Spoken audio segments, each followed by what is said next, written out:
Ladies and gentlemen, it is time yet again for another episode of Renegades Ramble. And today, Ramble time. Yes, it is Ramble time. Time for us to ramble, all that rambling, all your rambling needs, all in one rambling place, right here on the interwebs, with us, the Renegades, and we're live here from Primordic Studios, and this is episode 46. Did you take the limiter off the microphone? No, I did not.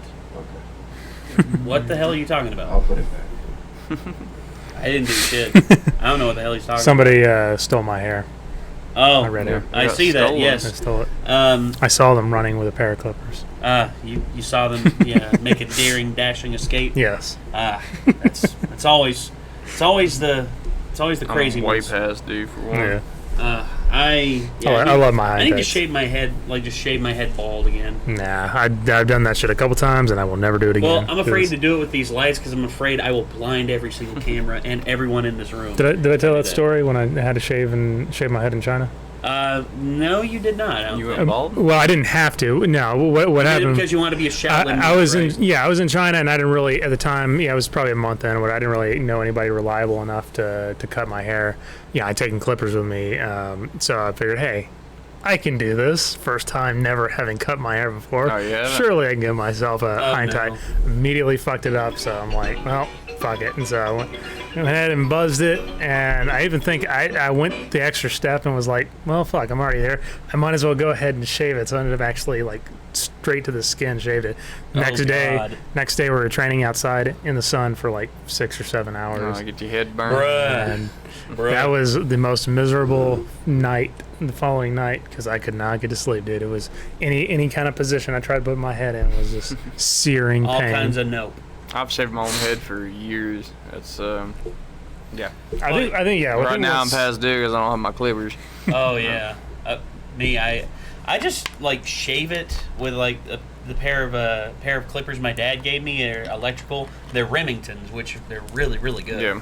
And of course, if I really want to go ultra smooth, I will literally shave my head with a razor.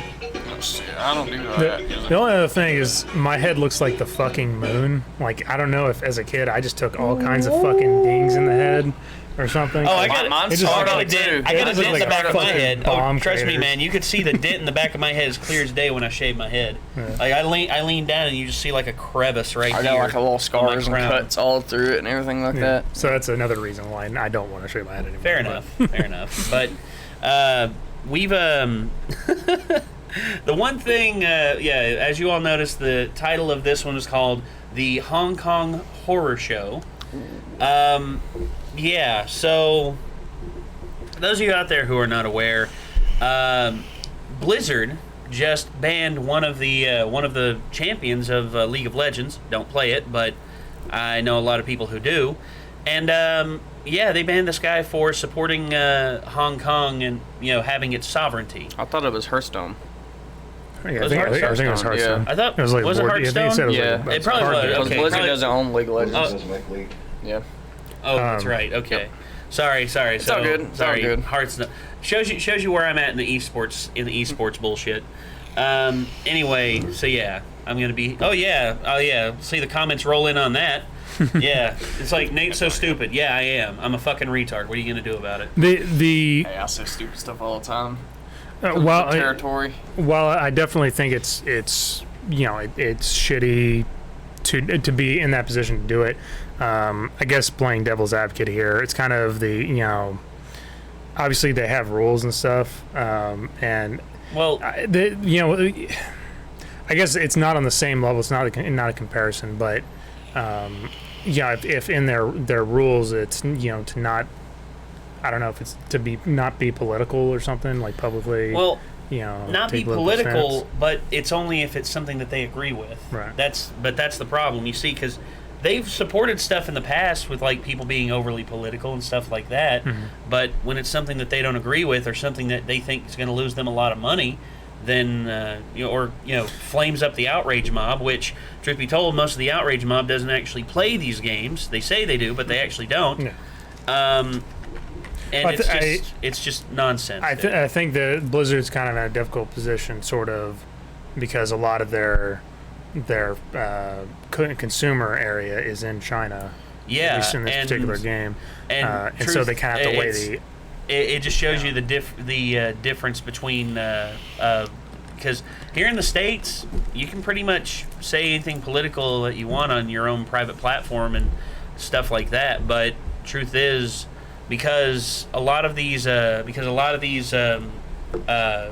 websites out there act as publishers now instead of utilities. For instance, I've always viewed YouTube as a utility, an entertainment utility, much like Netflix or something like that. Truth is, what people say, I mean, honestly, if YouTube just put out the standard, this person's views does not reflect the views of YouTube corporate. Same thing that WWE does whenever WWE has wrestlers go off the handle and say shit, and they know that the wrestlers are going to say something that will not gel with the the corporate side of everything, and they put the views said here by X does not reflect the views of WWE corporate. And honestly, I don't see what the problem is with doing that. Yeah. Well, Because it's kind of like they eliminated the shit talking on the esports and stuff because they would shit talk a lot of each other. Oh, A lot of yeah. people actually like that. You know, there's a it's big competition. Yeah, it's a competitive Yeah. esport and stuff like that. But now it's like you can't even do that. You'll get banned. No, you can't Like- even make like gestures because one guy made a gesture at them, just like what's up?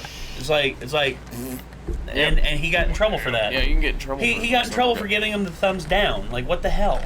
Like that's like basic schoolyard stuff. What it happens, Like, what it has to poo-poo. do with the bad ESRB sportsmanship. rating of the game that they're playing. So if a game that you're playing a competitive esport on is like rated E for everyone, your content you can't be like F you and stuff like that because your general audience is supposed to be for that rating.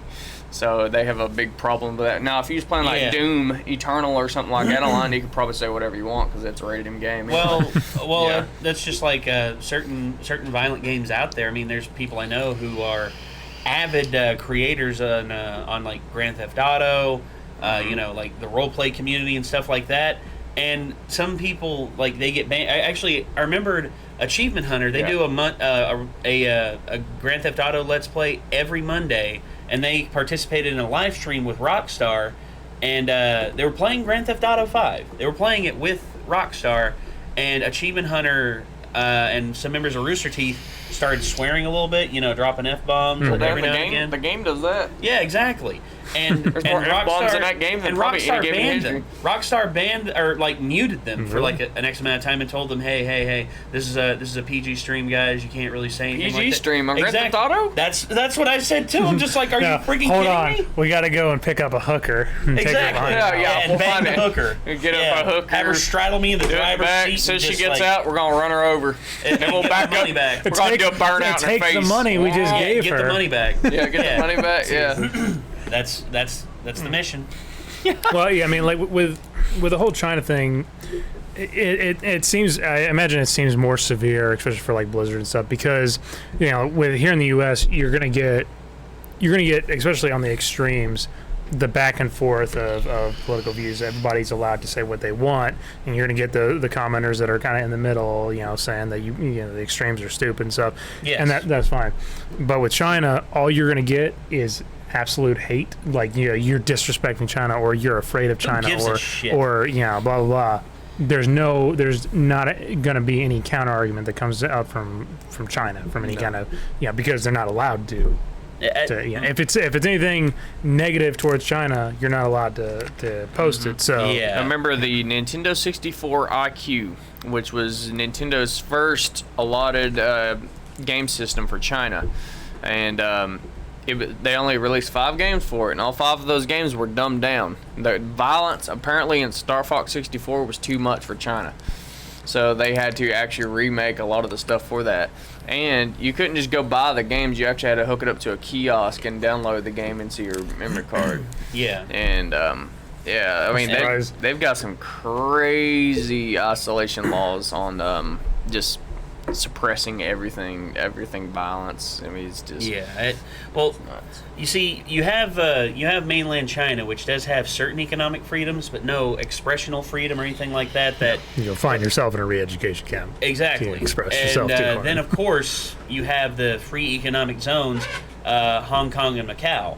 Now, a lot of people talk shit. It's like, oh, Hong Kong's not as powerful as it used to be because, mainland China now, its GDP like far exceeds Hong Kong, but its debt versus Hong Kong's debt is night and day. That's why they want to absorb Hong Kong back in, because they want to get Hong Kong's good credit. It's not so much that they've lost power. It's that China has had this massive economic boom over the last 30 years. So they've been at like the city of Shenzhen, which borders Hong Kong. Yes.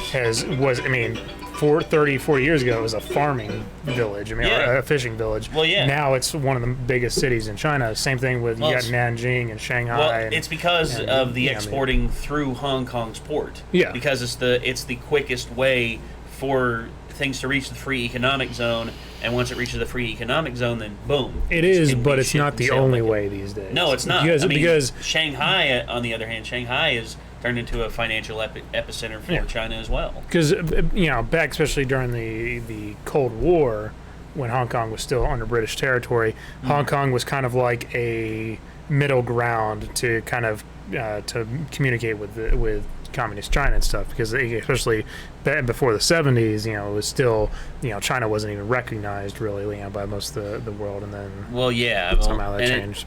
And the thing is, where China succeeded is because it stopped trying to take the great leaps forward that Mao tried to do. I like what is it? China Uncensored calls it the Great Leap Backwards. Yeah, whereas Mao assisted, and by assisted I mean pretty much forced, so many people to starve to death and die and be killed, all for a greater China for tomorrow. How many was it? Like 70 to 80 million that we know of? Overall, yeah. Yeah, some estimates put it as high as 100 million. Well, and that's atrocious. That's around like 30 years of just nothing but killing. It's not even just the starvation and everything like that. They went through, and because being a communist country, they lean more towards atheism and want to repress a lot of religions. So they went through and decimated Chinese historical culture. They killed. They destroyed all the Buddhist temples. They burned the monks alive while they were still inside. They shot Taoists and old alchemists, like practicing alchemists and everything. And they just wanted to pretty much like absolve all of China of any religious ties or power. And that's like how they took over Tibet, man. I mean, they took over Tibet and they pretty much ruled over it. And they still allow the Dalai Lama to be the Dalai Lama, but he's not allowed to. Oh no, the CCP has already put in their own puppet. Yeah, Dalai Lama that they claim is the legitimate one. He's not. It's not. He's not. He was chosen by the state instead of chosen even the like Tibet. They're also incentivizing a lot of Han Chinese from the eastern coast to move into the deeper inland in the west to like Tibet and Xinjiang. Xinjiang. Those regions to basically outnumber the traditional the local populations and stuff. You guys are talking Chinese to me right now. Yeah, well, no pun intended. I mean, and one of the points that when I went to China, one of the selling points was because when I was learning martial arts, they had really shown advertised this temple that was right next to the school and stuff. And I was you see a lot of images of students and stuff training there, but really those are just promo images. That the temple is there, but it was a temple that it was built 5 or 10 years before, within a few years of when I had gotten there. And we didn't do really any training. The only time we went there was once a week, because it's a really steep incline and there's this trail to this kind of Taoist cave behind it. It was basically we would go up there every Friday to end the week and do this 4-mile run back and forth, a PT type thing, up and incline run. But there was no we didn't do any meditation or training up there, and it's kind of disappointing. You went for an experience of something that you had heard about and you'd wanted to do because of your interest in martial arts? I went there for kind of the spiritual, energetic kind of chi type building, like the Enlightenment, and all I got was fucking boot camp. All you got was a boot camp and a guided tour. Ironically, when I came back about a year or so after I got back, I found a Tai Chi place right here in where I was living, right in Nashville. Yeah. That was exactly what it was. It was like you go in, the room is nice dark wood with the bricks, the dim lighting, everything. It's like I think 15 of us. You had more of a cultural experience right here in the States than you did in the city that I lived. And I'm like, well, fuck, why did I spend money to fly out to China? Well, that's the amazing thing about it. I don't regret the experience. No. You went there and you experienced how China is for real right now. Yeah. Whereas when you came back here, you experienced a more traditional, like old school kind of China that honestly doesn't exist anymore. If it does exist, I mean, it's not at full access to a gaijin like you. I don't know what that is. But gaijin is pretty much like Japanese for like a white boy. Oh, yeah. Like a foreigner. Yeah. A round eye. Round eye. Wow. Sorry, I stole that from George Lopez. George Lopez in the movie. It was that stupid ping pong movie. I forget. He's like, he's severely against teaching I think it was Guaylo. It's like, what's a Guaylo? Guaylo, gaijin, white boy, round eye. You man, he won't teach you. Well, it's interesting with China. They really want to push how advanced they are becoming and stuff, and how sophisticated everything is. And you see it all the time, like the ghost cities that they've built and everything. Yeah. And I did kind of have a little bit of an experience with that, not going to any of the ghost cities, but at the place that we were at, it was right on the edge of a national park. Yeah. That, not exactly super, the best type quality, but it was a lot cleaner than like in the cities and everything. It was, forested mountains and everything. And along the trail, there are these places. One was like this apartment that looked like, it looked like something out of fucking Pripyat. Yeah. Out of Chernobyl, where like just the way they quickly put up buildings with the crappiest material. Oh, and it's like shitty concrete. Yeah, and like it's chipping away and stuff. And then and I stumbled into it. I was like, because I'm exploring, stuff. And apparently this is like an apartment, and I looking, and there's just like mattresses just kind of laid on the ground, like it's for people to sleep at. It's not really a home. It's not. It's a hut. But then there's like across the street, an egg crate. There was what it looked to be like they intended to create like this natural museum, like history of nature museum or some shit of the park. They got the building part right, but you can actually walk in. And it's just abandoned. Like this, it's just over. Like shit is growing inside the building. It's not finished. It's like real spooky because no one's there. It really spook. Yeah, I have some images that I can show you later. Oh yeah, you'll have to at one point, man. Yeah, it was surreal. I'm lucky. You're lucky they let you bring that shit back out. Well, yeah. Well, it's not that bad. It's not North Korea. North Korea, But when the whole Tiananmen Square incident was going on, they went through and seized literally any photographer that was in the area. They went through and seized all their equipment and all their film to make sure they didn't get any of that out there. But the one man, that one British photographer who got out the picture, like the picture of the guy standing in front of the tank. Yeah, the tank man. That's honestly one of the only time China failed in censorship. Yeah, it's one of those images of the century kind of thing. Yeah, and then of course you have nowadays the only stuff we're really hearing out of about Hong Kong is mostly coming from like the Chinese mainland press.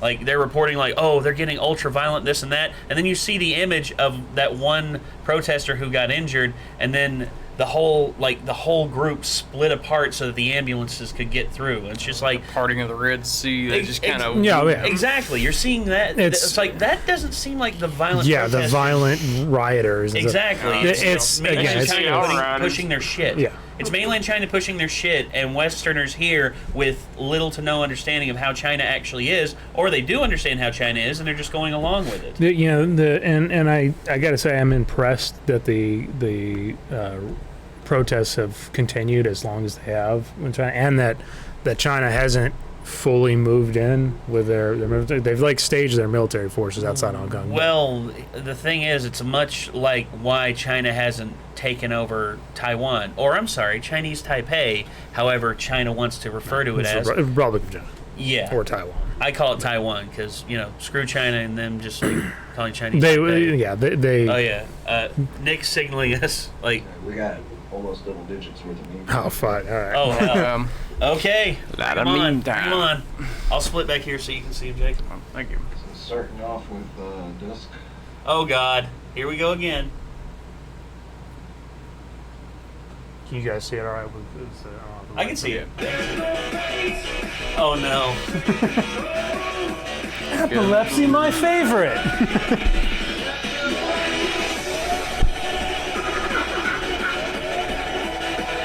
I can work out to this.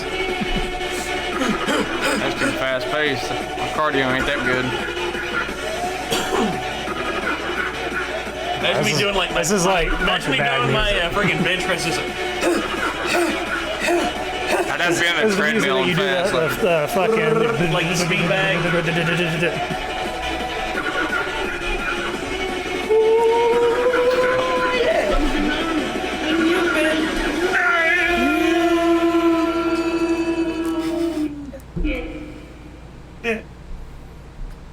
Also, with China, apparently, I didn't know this, but apparently, China's. I guess I didn't even know that it was even allowed there. But China banned South Park I heard that. recently, which Well- I'm amazed that it was even allowed in About to China. say, I'm how'd surprised that ever I'm surprised it took them this long to ban them because there's been some scathing episodes against China on South Park. They just probably haven't allowed those episodes to air, and instead now they've just been like, all What we right, got we're just next, gonna ban Nick? them. Next, Oh, and they don't just ban them. Like they have a whole legion of trolls that go through and like they will flag everything, like any kind of comment, any kind of little clips or pictures or anything. They just go through and flag it and have it get it deleted. And it's all right, what's It's next, sad. Nick? Alright, this doesn't say it's from Dusk, it says it's from Anonymous, but You think it's from Dusk?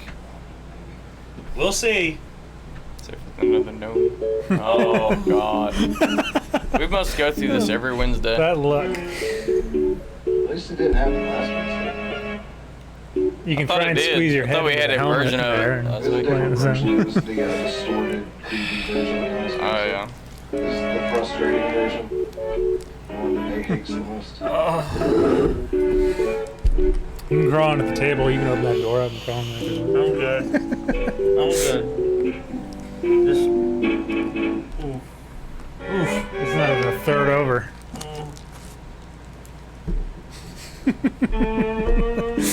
Let's see what comments were. This is playing. Oh God.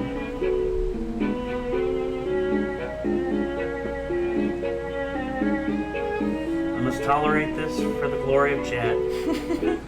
For the glory of chat, I am tolerating this. Sugar Hogger 64 speeding the wheel. So I heard about this. I don't know as much about it. Dusk said it wasn't him this time. I don't believe you, Dust. I don't believe you. But you were saying? Someone said that are we going to talk about China censoring the NBA too? Oh, yeah. I heard about that. But I don't know. I don't know what They details might. on. Well, they probably do. They already? Because if they do already, then Oh, wait. that surprises me. Because I mean, Coyote Man says to tell you he's sorry. I guess maybe he's the one. Coyote. This Shimonetto meme is what How I'm sorry for dare last you. week. Oh, the Okay. I Shimonetta love one. the Shimonetto. It's over. Shimonetta, though, I find Shimonetta funny, but Jesus Christ, that girl needs some help. Yeah. But yeah, I mean, What we got but next? Next, Another one that is from Dusk. yeah, go ahead. it's gonna be Yoshi. Maybe. We'll see. Oh, Nanners. Greatest round ever. I remember this. Goldie's losing his shit. He's playing prop hunt, and they don't see him the whole time. You got this. Oh my god, I'm dying. Why did they not see you up there? Oh. Yoink. Where is he? The phone. Where's this going It's just the down? same distract people using it. You just Yep. get past people's perspective. Yep. If they're not looking at the floor, they won't see you. If they're looking at the floor, they will see you. I've trained myself every time I play this. When I go through doors, I look at the ground. I look at the ground because hey, when they pick small items like that, yoink. Oh my god. Oh my god. You son of a... Adam, I swear. This guy... God damn it. How can At one point, this guy was my favorite YouTube. Oh, they found him! They saw him! Oh he's in here. My grenade. No. I'm so done with this. Did he just get out of here? No. When he gets out of there, it's so Yeah, listen to Goldie losing like the background. I don't get it. He moves so fast. If I recall, like the smaller the item is, the weaker it is, right? Yeah, the less health you have. Yeah. Whereas if you pick a big item, Like a table or chair. well, no, dude. Sometimes you can pick like a patio, an entire like patio set, and you get like 250 health, and it takes them forever to kill you. So if you are a small item like this, and you hide for like until like the last 10 seconds, and then you change it to a big item for them to kill you, then you can make it, and you can just be like, ha ha, I am too powerful, you cannot kill me. Oh god, you're gonna kill me. And they kill you. Yeah. Alright. Edible, so apparently they're remaking House of the Dead 1 and 2. Ooh, that would be interesting. Especially if they do it on, if they do it with, like a light gun system. If they do it on, like... Interesting if they actually did good voice acting in it. Gee, look out. Don't come! Don't come! This reminds me of the Goldman case. What is that? I've already taken care of G. You're next. Get him. Jesus, what the fuck is this? House of the Dead 1 and 2. It's the dead. Some of They're the most really fun. They're like gun games where you shoot zombies, but the voice acting in them is like atrocious. hilariously bad. Gotcha. It's almost like they were trying to be bad. Mhm. Almost, but Yeah, like Animal, just like voice acting is so bad, it's good. yeah. Kind of like The Room. All right, what's next, Nick? Now we got one from Mark Chaos. He says, "What's poppin', mate?" My neck. Yeah. Turn that frown upside down. So if we play loud, people might think we're good. Everybody ready?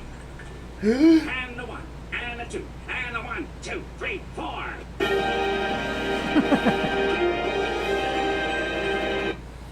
Okay. That would have been pretty funny if it was the Russian national. Boom. Sayonara! That's what I thought it was gonna be. For a And that'd been hilarious. Or it could have been the Giovanni's theme from JoJo. After the da da ba da da da da da da, when the whole orchestra kicks in, it's like ba ba ba da da da. Yeah. What we get next? Next. All right. Next. Jerry donated $3. Hey, Jerry, much appreciated. I love the ice cream you make with Ben. Wong wong. So, welcome everybody to the meeting of the BS. As you know, we do this meeting every Oh, single God. month, and each of the Grand Theft Auto roleplay, hell yeah. Let's get started. Cheeseburgers, yeah. Hot dogs, yeah. Donuts, yeah. Bar fighting, yeah. Mug collection, yeah. Okay, well that's it. That's the meeting of the BS has commenced. See you all next month. Yeah. Yeah. Oh, dude. Boom. I wasn't expecting that. That was good. Cool. Yeah. Yeah. Yeah. Oh, All right. I haven't heard Nick laugh. Wham. God damn. All right. All right. What's next? Good bonus ending. What's next? Juggernaut 64 with a $2 donation. Hey, Jugger. Good day of fleshy mammals. Hey. I am fleshy, but don't let this gut fool you. I can still move. Oh shit.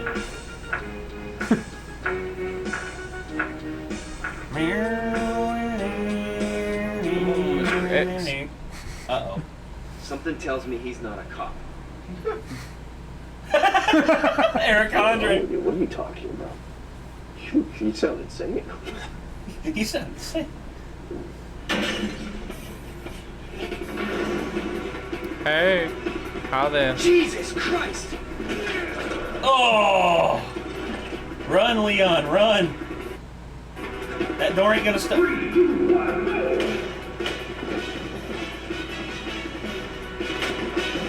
Oh, you took away his hat. He's useless without his hat. Absolutely. I don't care, Virgin. I'm still gonna pound you. Shit.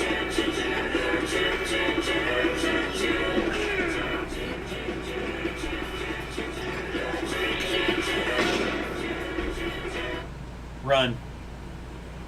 Hi there. Oh, mother. Hell yeah. Hey, buddy.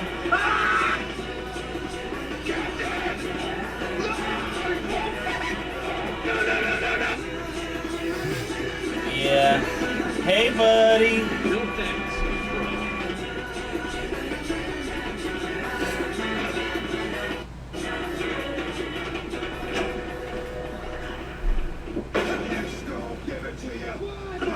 What? Open up the door to smell. Getting busy with it. I got such a good You just can't escape from him. Nope. He's like a Lovecraftian monster. They should have always there. They should have introduced a mechanic in Resident Evil 2 there, where you're able to get into the what is it, like where they put all the drugs and stuff, the confiscation room, whatever. Yeah. And like you throw bags of cocaine at him to distract him. Oh, they like the evidence room. Yeah. The Yeah. evidence room. Yeah. I was like, you like throw cocaine at him, and he's just like, He's distracted for like 10 seconds. yeah. And then all of a sudden you just hear And then he runs at you. Yeah. Yeah. But it's like it's like one of those charging type mechanics where you just roll out of the way and he runs into the wall or something, or runs outside. Bam. They run through the wall. Then he runs through the wall. That was pretty fucking like messed up, where he like took the one dude's head, the reporter. I don't know if you played it or whatever. And yeah. he's like All of a squeezes sudden and you just see his eyeball pop. you throw out. cocaine at him. You throw cocaine at him, and then all of a sudden you just hear this theme. You just hear this. Just. He just starts wrecking everything. He just keeps. He just sees, starts punching. he just sees Leon everywhere. He sees Leon everywhere, and he's just like punching through walls, and he's just like da da da da da da. Jesus. That'd be funny. That would be funny. All All right. right, we'll get next. What's next? Ariel donated $1. Hey, Ariel. Thank you. Thank you. Arigato, Ariel. I need to find something. Uh-oh. Any Let's see. Hey, we can do another Asdif movie. Yes. Like, what? You've Watch those. seen? I've watched all three of them, but they're fucking great to watch. Okay. So, Do Asdif movie 3. No, Asdif movie. Or no, we did 2. Asdif movie 3. Yeah. Just for the halibut. Just for the hell of it. Yeah. Halloween of it. Hey, man, look at my new dog. Hey, that's pretty cool. Oh, there's no dog there. Whoa! It's one of my favorite intros Hey to that. man, look at my new dog. Oh yeah, that's pretty cool. Oh, there's no dog there.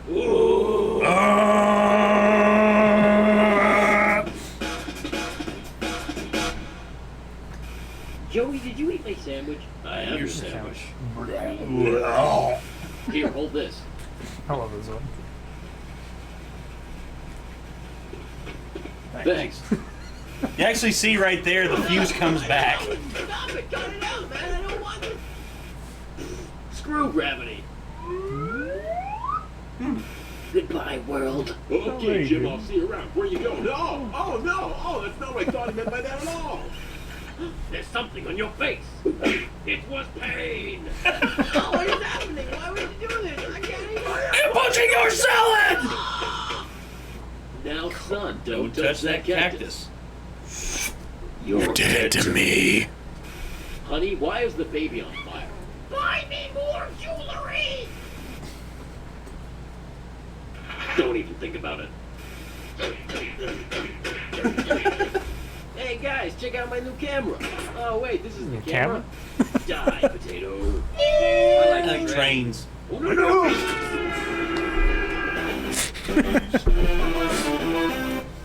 Hello, mine turtle. Hello. Yeah. Oh man. Such a friggin' crazy good series. Yeah. It's just the short, tiny bursts where it doesn't drag on. It's quick little 10 second at most. I think. Yeah. All right. Well, what's next? Alright, we got one from Joe Rogan Bud with a $3 donation. Arigato, Joe Rogan, bud. You must be dank as hell, my man. Was just talking to a buddy of mine, Capistrano, that's been attacking this farm. A buddy of mine, Ian McCall, also now know that there's a mountain lion there because a buddy of mine saw. Well, Fitzsimmons is a good buddy of mine, and Greg is Kevin's buddy of mine. Yeah. 93 actually. I have a buddy of mine who had one done to it for sure. Yeah. But I had a buddy of mine. I tried to Good God. With a good friend of mine, his wife, and a buddy of mine. And my friends, these water buffaloes, like you see the one behind me, buddy of mine shot one of those. To tell jokes on stage. I ran into a buddy of mine. Joe needs to watch this on his podcast. He'll trip out. A buddy of mine. That is awesome. I like that. We'll have to send that to Joe Rogan. Let him watch it. Hey Joe. Everybody's got little necks and stuff. They just repeat all the time. I've got mine. People have pointed it out to me. I know mine is. What? Yep. Yep. So what I said, it's like, yep. Yep. Yep. Mm-hmm. Yeah. Another one. Bites the dust. Jugger! Thank you, Jugger.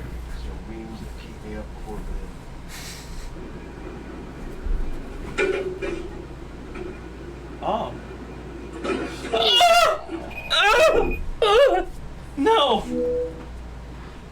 That's where he fights the praying mantis with a backhoe.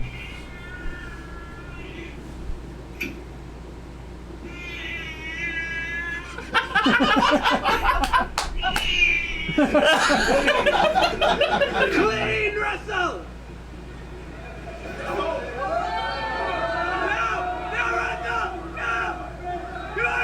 Yeah! I remember Jeff and Griffin did that with their two Roombas. Oh, don't hurt the duck.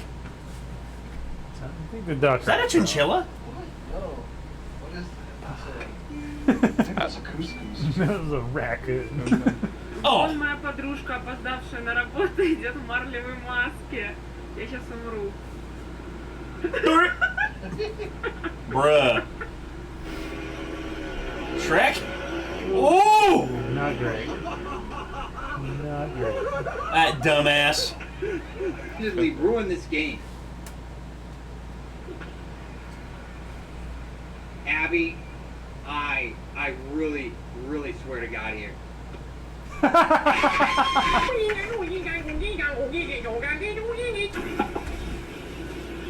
Oh my God, I'd kill somebody. Oh. I'm guessing this is a revenge thing. Yeah, that's what I'm assuming too. Yeah. Sounds about right. You sneaking with the big and bad. I'm gonna go downstairs and make sure Mom and Dad aren't suspicious. Okay. Just the gorilla like, hey, what's going on, kids? Is that Short one from Desk. Uh-oh. Oh, sure.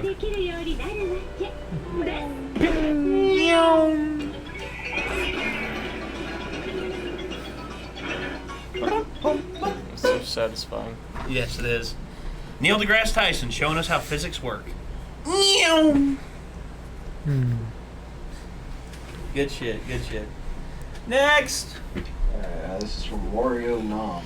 Wario time, this is Nom. It's easy now.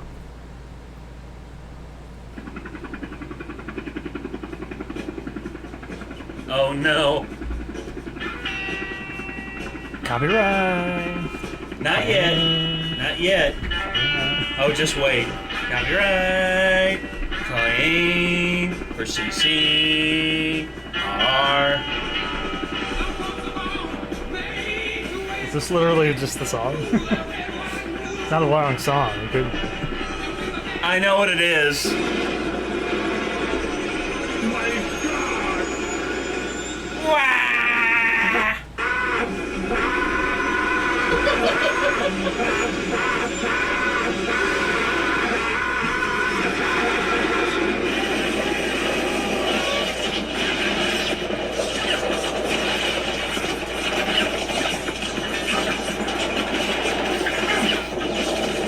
Vietnam! What is this from? Wario.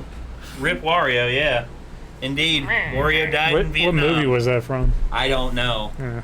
I'm sorry, it doesn't. Black Could be Hawk Down, Apocalypse maybe? Now, but Hey, $3 donation. All right. What do we got? Juggernauters was a $2 too. Okay, so now Woo! Waluigi USA with $5 donation. Says sad news came in the mail. That dude came in the mail. Oh no, it's Waluigi receiving news.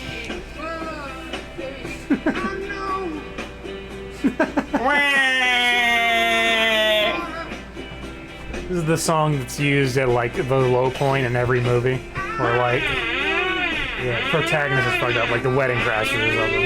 Well, yeah, this right here, that's like, you know, if Fortunate Son is like during the peak of the war, this is like after like the boys are coming home and they're looking at the side of the helicopter as it starts to rain in Vietnam. It's just like, you know, from a distance, this place is actually pretty nice. They used it in Stargate SG-1 when like the guys are just like they're growing way old. Yeah. All right, what's next? And wah. Not JoJo with a $5 donation. He says it came in once someone mentioned about the piano. Piano. Oh no. Piano. What have I done? Piano. I smell JoJo!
That's honestly one of the most metal songs out there. That honestly, we With need a to do a piano. metal version of that, like our metal version of it.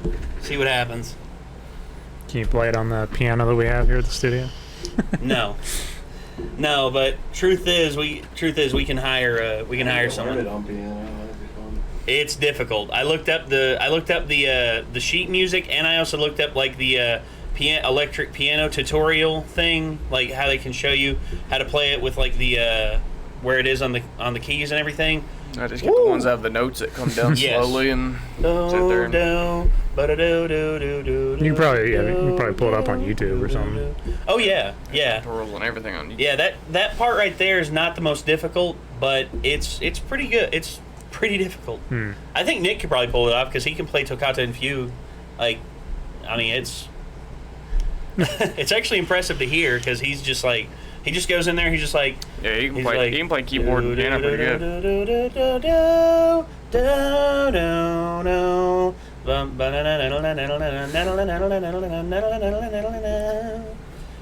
It's impressive seeing Nick. I how good he can is only on play that. like a small handful of songs. Sometimes. Same here. I mean, I can I learned the like Game of Thrones intro, or actually the Game of Thrones theme. Skyrim. And then, Skyrim. The Yeah. Elder Scrolls theme. na na na na na na na na na.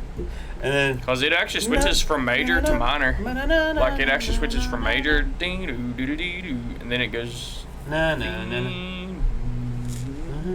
It just actually switches the scale on it. It was one of the soundtracks that I listened to when I'm working on my book. And What? Stuff. Like especially like the quieter, like the calmer type Game of Thrones music. Oh yeah. Ramin Djawadi is one of my favorite composers of the modern day. Of course, he's like an understudy of Hans Zimmer, so it just goes to show you just how good he is. Right now, I'm listening to a lot of Star Citizen music. So Star Citizen, yeah. I've been watching a bunch of Star Citizen videos, and I kind of like it looks cool, but it's kind of like I'm just gonna have to wait till whenever they release it. So I will say this: Squadron 42 is what they're going to release first. Yeah, that seems to be what their game. And that's what I'll be for, because I'm a single player kind of guy. I am too, but if they use the profits that they get from Squadron 42 and get more investors that way to finish Star Citizen Online, then all more power to them. Yeah. But right now, in terms of Star Citizen, they don't have the funding to finish it, but they do have the funding to finish Squadron 42, which hopefully they'll get there. Well, originally their plan was Star Citizen first, then Squadron 42, but then restructuring and plus them switching the engine from the Crytek engine to the Amazon Lumberyard system. I mean, you literally are rebuilding the game from the ground up, like 5 years into development. I mean, you still have all the art, all the characters, all the storylines and everything, but in terms of gameplay, you are literally rebuilding everything. Well, what is it running on right now? Amazon Lumberyard. Okay, so when did they implement that? They implemented it, I think, 2016, 2017. Okay. Yeah. So that's about 4 or 5 years into. Damn. That's about 4 or 5 years into development. Yeah. And they switched up the engine, and they were able to import a lot of stuff over from the Crytek engine, but again, whenever you switch engines, you have to like redo all the like little things, like all the bug fixes and everything like that. You kind of have to re-implement all that and fix everything from the ground up yet again. Yeah. In which, that's taxing. That's very taxing, because Crytek wanted more of a cut of the game, and then Amazon came along and said, we have our proprietary game engine. It's pretty damn good. You want to try it? And then the creators of Star Citizen were just like, hell yeah. And then it seems like they're a deal. it seems like they're still making progress on everything. It's just it's kind of a waiting game. It's a lot of little things that they implement with I think they're on like 3.7 or something update. They just released that. But overall, still, man. I mean, the fact that they followed through with it. I mean, even if it's just the main guy working on it again, just him working on it. And it keeps the flame going enough for funding to go through or something else to go through. It's probably one of the most ambitious gaming projects ever. I mean, it's a super pretty game. All the detail and all the ship stuff. It's giving me ideas for and the concept of it too. The concept blew me away, and also just how they're proceeding with it, and it's entirely crowdfunded. Now, how does it because I know they had the Elite Dangerous came out a while back. I don't know how I've been wanting to play that in VR with my PC with the joystick. We actually have the Oculus VR now. Awesome. Yeah. We actually have the Oculus now, which we can do that. Which Elite Dangerous is more focused on just like the space combat aspect, right? Yeah, combat, but also like maintaining your ships and everything. I mean, having a carrier would be awesome on there, but it costs like 1 billion credits. So yeah, but that's kind of that's what I've seen like with Star Citizen. A lot of their higher end ships are just going to be it kind of nuts. I mean, you can call it like you can advertise it as like, hey, you get like 40 friends together and you can all chip in on buying like a frigate or a destroyer or something. Yeah, but really we know what's going to happen is that the few people that have money to burn will be able to get that stuff, and the rest of us will be stuck with. But here's the thing: it's like real world economics. I think a way to make it difficult on those people who can buy those though is to make it to where you at least have to have like a crew of 15 or a crew of 20. Well, because if you get one asshole who's just out there, who's just like blowing $1,000 on a brand new frigate in the game, which can destroy everything, but yet you need a crew of 25 to run it. He's like, a lot of people are just going to stare at him, and just be like, you bought this knowing full well you wouldn't be able to do it by yourself. Well, I know they've talked about. Screw you. I know they've talked about implementing like a AI crew or something. That would be difficult. That would be very difficult, especially if the implementation of like independent gameplay in the different sectors, like they talked about doing. For instance, if you have, say, I don't know, one that requires someone to look after and maintain the engines while you're in the midst of a battle, and the person who's in the engine has to maintain the engine, and the AI keep doesn't your know what to shields do. up or whatever. Exactly. All the people that are logged off on your ship. Well, and that's what's kind of cool is because they do have they have all those stations, like even on like the smaller like gunboats and stuff. Yeah. Where you have a pilot and then you have like a co-pilot Gunner. and gunners and engineers and stuff. It's beautiful. pretty cool. It's Yeah, beautiful seeing that. I love it. It definitely clashes, like I said, with my mindset because I'm always a single player guy. All right. Next, go if you ahead guys and get it, then we can play together. Then. Oh yeah, I'd love to. Once it comes out, It's absolutely. a long game though. You got to put a lot of hours in Elite and Dangerous. Not Elite Dangerous for Star Citizen. Oh, I'm sorry. No, Elite Dangerous. I mean, we can we can do that at the house. We can set you up with like a table that's like perfect height for you. You put on the VR headset and you just go. The joystick. Yeah, and plus we're talking about bringing the VR headset over here. Probably one of the Wednesdays coming up. For me to play the Exorcist VR. 23rd, yeah, because Nick won't be able to be here where he's going to have a show that night. Okay. But we can probably move the podcast forward a day to like Tuesday, and then on Wednesday we'll still come down here. I'll bring Jacob, and we can still like play VR. There's actually a game if you're able to play VR. The Shattered Lights, which he played and I played.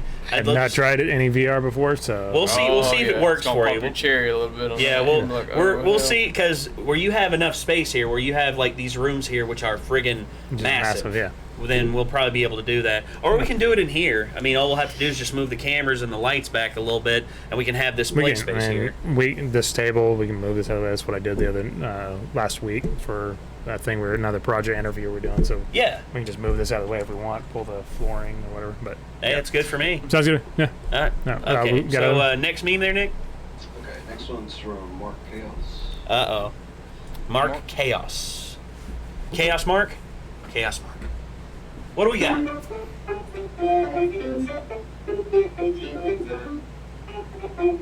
SpongeBob.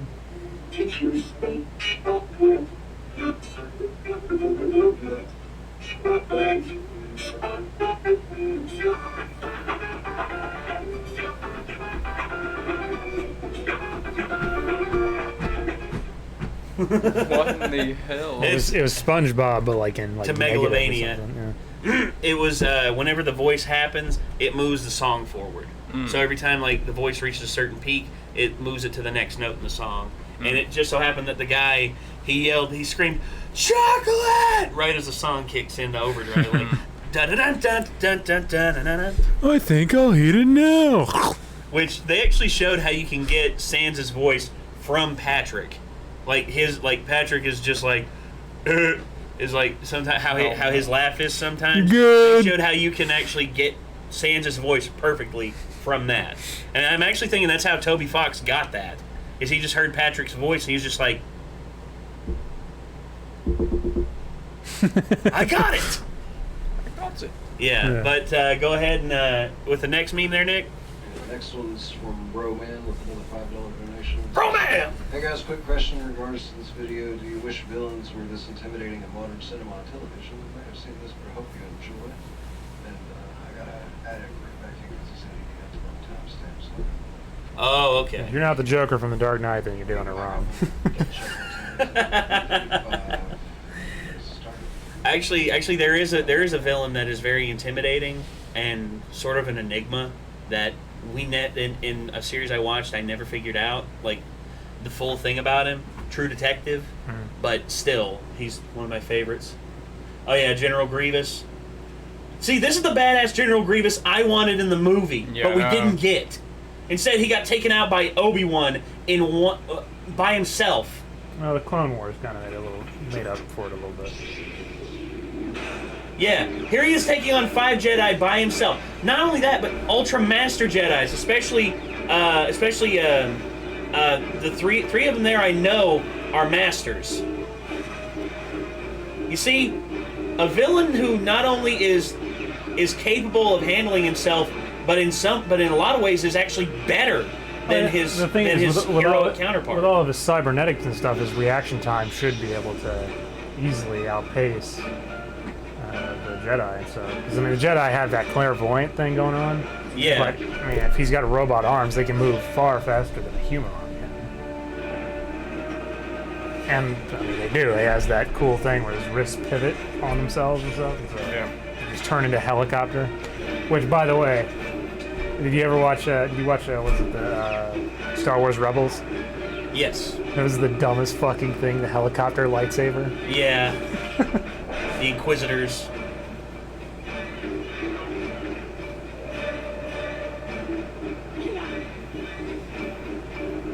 You see? Yeah. You see, that's a villain. That's a great villain. What we got in episode Boss 3, level. I love episode 3. It's my favorite of the prequels, but General Grievous, they massively messed up. They messed up with that General Grievous. The General Grievous we got in that is ultra powered down from that one. The problem in general with that is that you're jumping from. I mean, like we don't in the movies. We don't see any of the Clone Wars. We see basically the very beginning and the very end of the war, pretty much. I know, but still, though, you don't have to watch this show to think General Grievous is like a crazy badass guy, because the man has 4 arms and 2 legs. He's pretty much a a hexapod of a lightsaber user. Like, he could use the lightsabers with all 6 appendages, and the way he skitters is the way he skitters away and everything, and effectively the whole thing with General Grievous is that we could still have him as like an ultra bad guy replacement for Count Dooku, but instead Obi-Wan takes him out, had the upper hand against him literally the entire fight, and we could have gotten so much more. Like, it would have taken Obi-Wan barely would have been able to skate by, and it was shown just how dangerous of an opponent General Grievous was. That's what I would have done, but instead, I mean, he did kind of have Obi-Wan on the ropes right at the end, but then he picked up a blaster and shot him. Didn't he? But it was still not enough to merit Obi-Wan actually being in danger.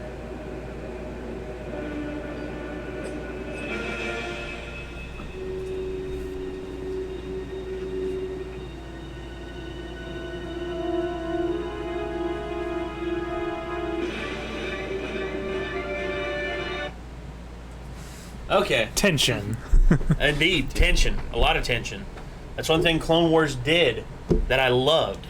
And that's one thing I'm hoping The Mandalorian does. Because The Mandalorian's a TV series instead of a movie. They do have a thing where it looks like they're doing like an old Western draw thing. You just see the Mandalorian doing like the little finger tap. Oh yeah, and he's not by any means a PG kind of villain. Yeah. He's a badass. It's like he's carrying on Boba Fett's legacy, and is like claiming all the badassery that Boba Fett should have had. As long as they don't draw the scene out like they did in the final draw in Good, Bad, and Ugly. Oh, have you seen that? Yeah, and literally 90 seconds or whatever, where they're just staring at each other. Well, it was Ennio Morricone's music that helped pull everyone through it. Because if you watch it without the music, it's boring. But with that music, that's why cinema is a collective effort.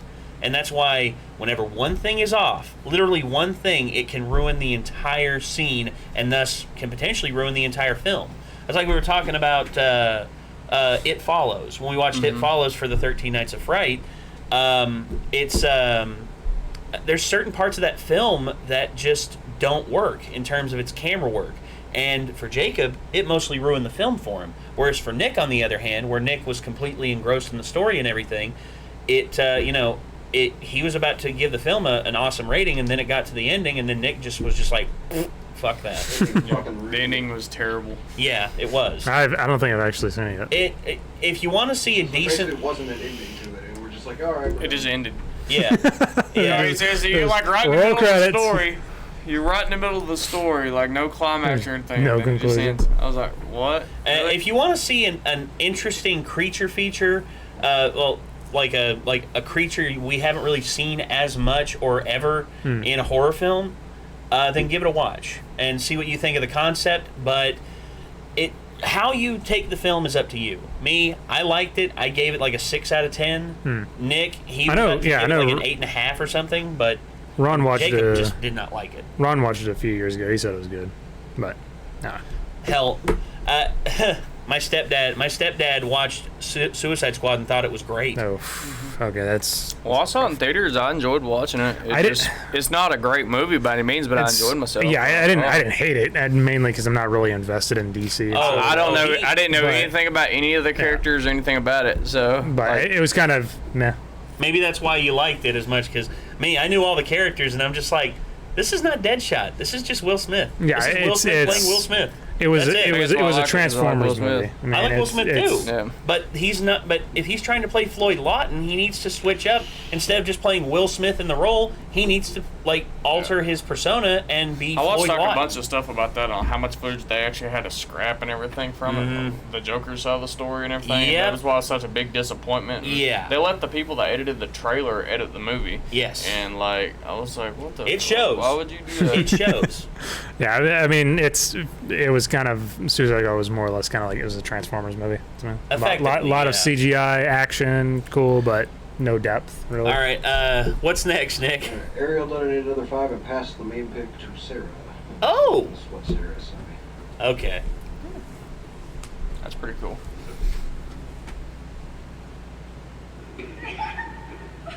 Hey, kitty high five. Oh. Come on, give me five. I love kitty moments. Meow. Animals are just awesome. Some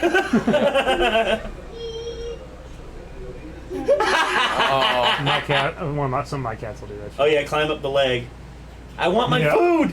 Our black Shit kid hurts. Our black kid wants to do that so bad, like she'll go on my leg.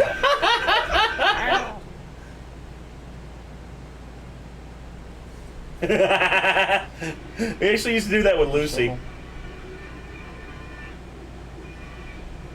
That's what she got for sniffing the Oh, look at the little guy. He's trying so hard.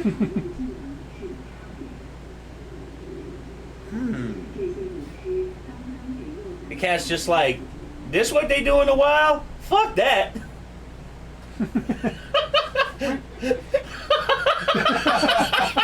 Looks like a little turtle. Turtle cat. Oh, fuzzy caterpillar, stay away. Oh, I see what that is. It's literally trapped under it, wrapped around its head. Oh, that's sweet. That'd be one of those the best airplane pillows that you can Oh yeah, like a fluffy cat doesn't move. That one cat, and he's just like, what the hell? I'm warm. I agree.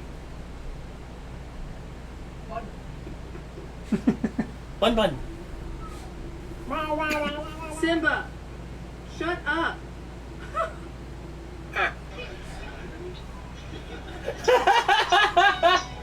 Look at the cat. Look at the little cat. Meow, meow, meow. So this is why YouTube was invented, right? I think so, to share inventive videos about cats. Animal videos. I watch a lot Ron, of animal Ron videos. really wants to film some stuff with using our Christmas village houses and stuff. Doing Do kind it. of like a giant cat kind of invasion, kind of like South Park. They did the guinea pigs. Yeah. Invasion, I forget Well, what you it's could called. do that. You could do that easily. I mean, all you need to do is just film, effectively put some music over top of it. You could actually, if you want, paint some of the windows green and like green screen you or yourself. That's what inside, we're just also gonna. Yeah, we'll also like green screen ourselves and stuff, and I'll composite it in there. Yeah, that'd be fun. That'd be a lot of fun. So it's one of our many ideas that we're working on. Motion tracking time. Oh yeah. All right, what's next there, Nick? King Diabolo donated $5. Said, I have a question for the dude behind the camera. Can you explain how the stand King Crimson works? I don't think I've seen King Crimson yet. If it's in Golden Wind, I haven't seen it yet. Let's see what this is. They can hear him, right? Yeah, they can hear him. Oh, you want to know? Fine, I admit it. I don't know how King Crimson works. He erases time, but what does that mean? If you erase time, then shouldn't it not be there? What does that mean? What does he mean he erases time? He erases time, but stuff still happens in it. How does he know what happens in it when he erases it? It doesn't make any sense. You can't erase time. You can't erase time. Fine, you can freeze time and you can turn back time, but you can't erase time. That doesn't make sense. That doesn't make sense. If you erase time, nothing happens in it. I don't know. I don't know. Someone tell me. Someone tell me how King Crimson works. I need to know. I need to know how King Crimson works. Please. Please just tell me. I need to know. Someone explain it. Just take the hands off the I can clock. only assume that his neighbors called the police and were like, there's a murder, a series of murders happening. Please go to this person's house. No, after this is over, I know exactly what you'll. You know or what it's a you'll domestic hear? violence thing. You know what you will hear after that? You'll hear your upstairs roommate just going, "Shut the fuck up!" Sheriff's office, open up. Yeah. We got a noise complaint, or 47 of them? Yeah. Yeah. So, it doesn't make sense entirely unless King Crimson is some sort of essentially omniscient being, because the only way you could both erase time and still know what happened in it is you have to exist outside of the constraints of time, essentially. So Well, maybe he just erased time and essentially a godlike state. yeah, maybe he's multi-dimensional. He erases time in our universe, but he lives in an infinite number of universes. Maybe. So that's but you see that's something that it could be. I mean, it could be he's able to peer into the multiverse and effectively not erase time. He says he erases time, but I guarantee it's just him going back to an alternate timeline and redoing everything. Yeah, I mean, I think erase time is more or less just what you're saying is you're going back in time to change things. Oh, all right, fair enough. All right, we got another one from Jerry with a $3 donation. Jerry! This would turn out if you just faced this man. Jerry! Look out for Tom. Ben and Jerry's.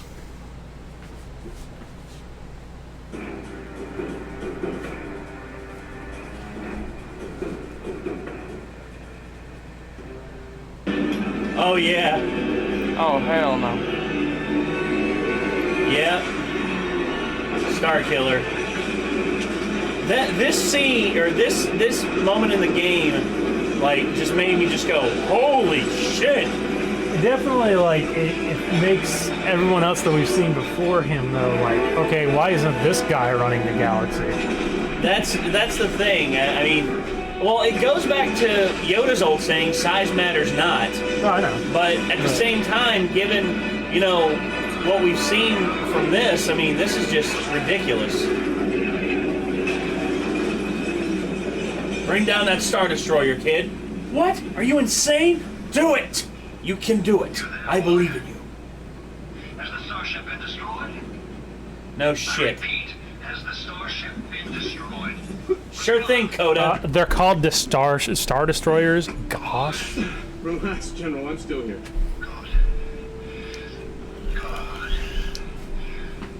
Unfortunately, I fell on 300 rusty nails, so I'm definitely going to need a feather shot. Oh. Master? Oh, what's up? Proxy. What's up, Prox? Are you okay? Yes, I think so. But I think it may be best if you leave me here. What are you talking about? The shockwave, it burned out portions of my processor. My primary programming has been erased. I'm useless now. Proxy. No. You're not staying here. Come on. You see, the thing is, y'all have played that game, right? Mm-hmm. Okay. I have it. Okay, so Proxy, his main mission. It's been a long time. Well, his main mission throughout the entire game, he's pretty much a training robot who's been programmed by Lord Vader to surprise attack you, at any given time. Yeah. So during story missions, he's just like, Master, perhaps I will finally be able to achieve my end goal and destroy you. And it's just like, sure thing, Proxy, sure thing. And he can shape shit, or he can take on the holographic projection of a different person. Mm-hmm. And when we first see him, he's actually transformed into Obi-Wan Kenobi. And we're just like, Obi-Wan? And then Starkiller, like, pins him down and stabs him in the chest.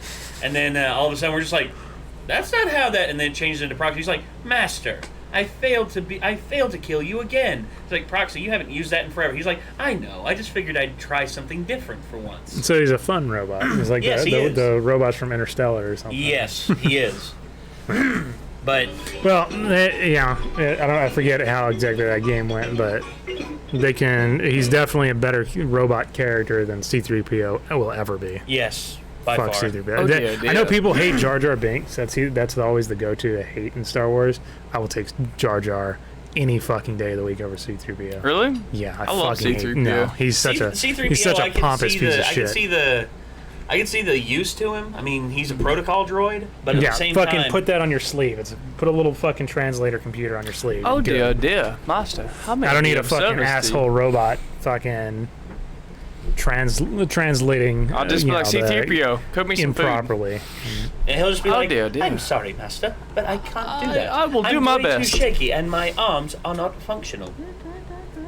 Well, he was designed by an 8-year-old kid. So. Maybe that too. Maybe I just hate him because he's always like picking on R2D2. But nah, I think it's more or less R2D2 picks on him.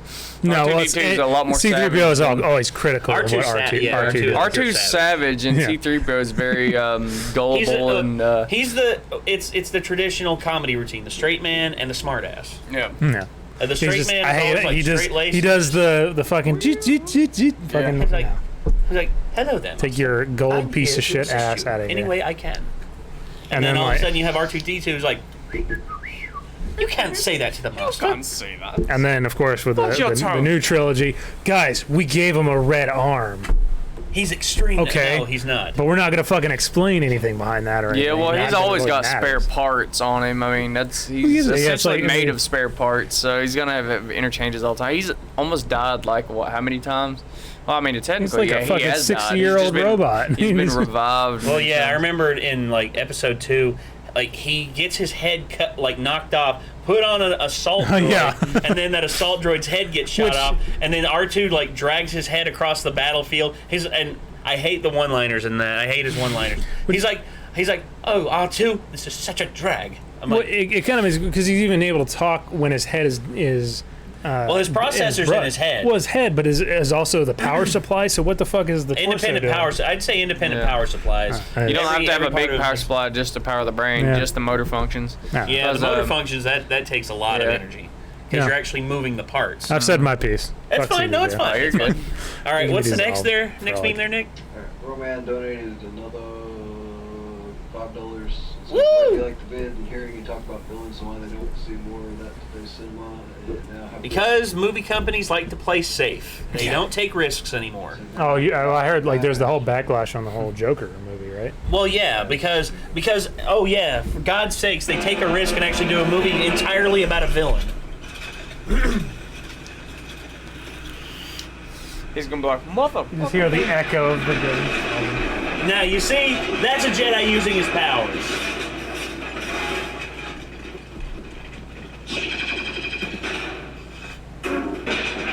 You see, this is the Mace Windu we need. I don't get how Mace Windu got his ass handed to him by Anakin and cutting his arm off. He should have stopped Anakin by the arm and like fucking broke his wrist and then finished Palpatine off. Yeah. Fucking boy, sit your ass down. You see, I know the reason why we didn't get this in terms of like movies, because it's easier to get away with this shit in animation than it is live action. Yeah. I get that. But at the same time, given the shit that we got in the movies, I mean, it's Samuel L. Jackson. He can do some cool shit with him. Yeah, he can. And I'd find it believable if you actually turn him loose and let him improvise with some of the dialogue. Because I mean, he demanded a purple lightsaber. Yeah, he demanded that and got it. What's with him demanding like a little bit of like free-forming dialogue as long as he doesn't scream motherfucker about 50 times? Which, I mean, it's kind of cool because Mace as a character, like he's kind of more like one of those kind of gray Jedi kind of things that I've heard about. Yeah. Where he uses parts of the dark side to kind of. That's cool. I like that. You just take out all the screws. Use a shrapnel to kill. See, that's inventive use of powers right there.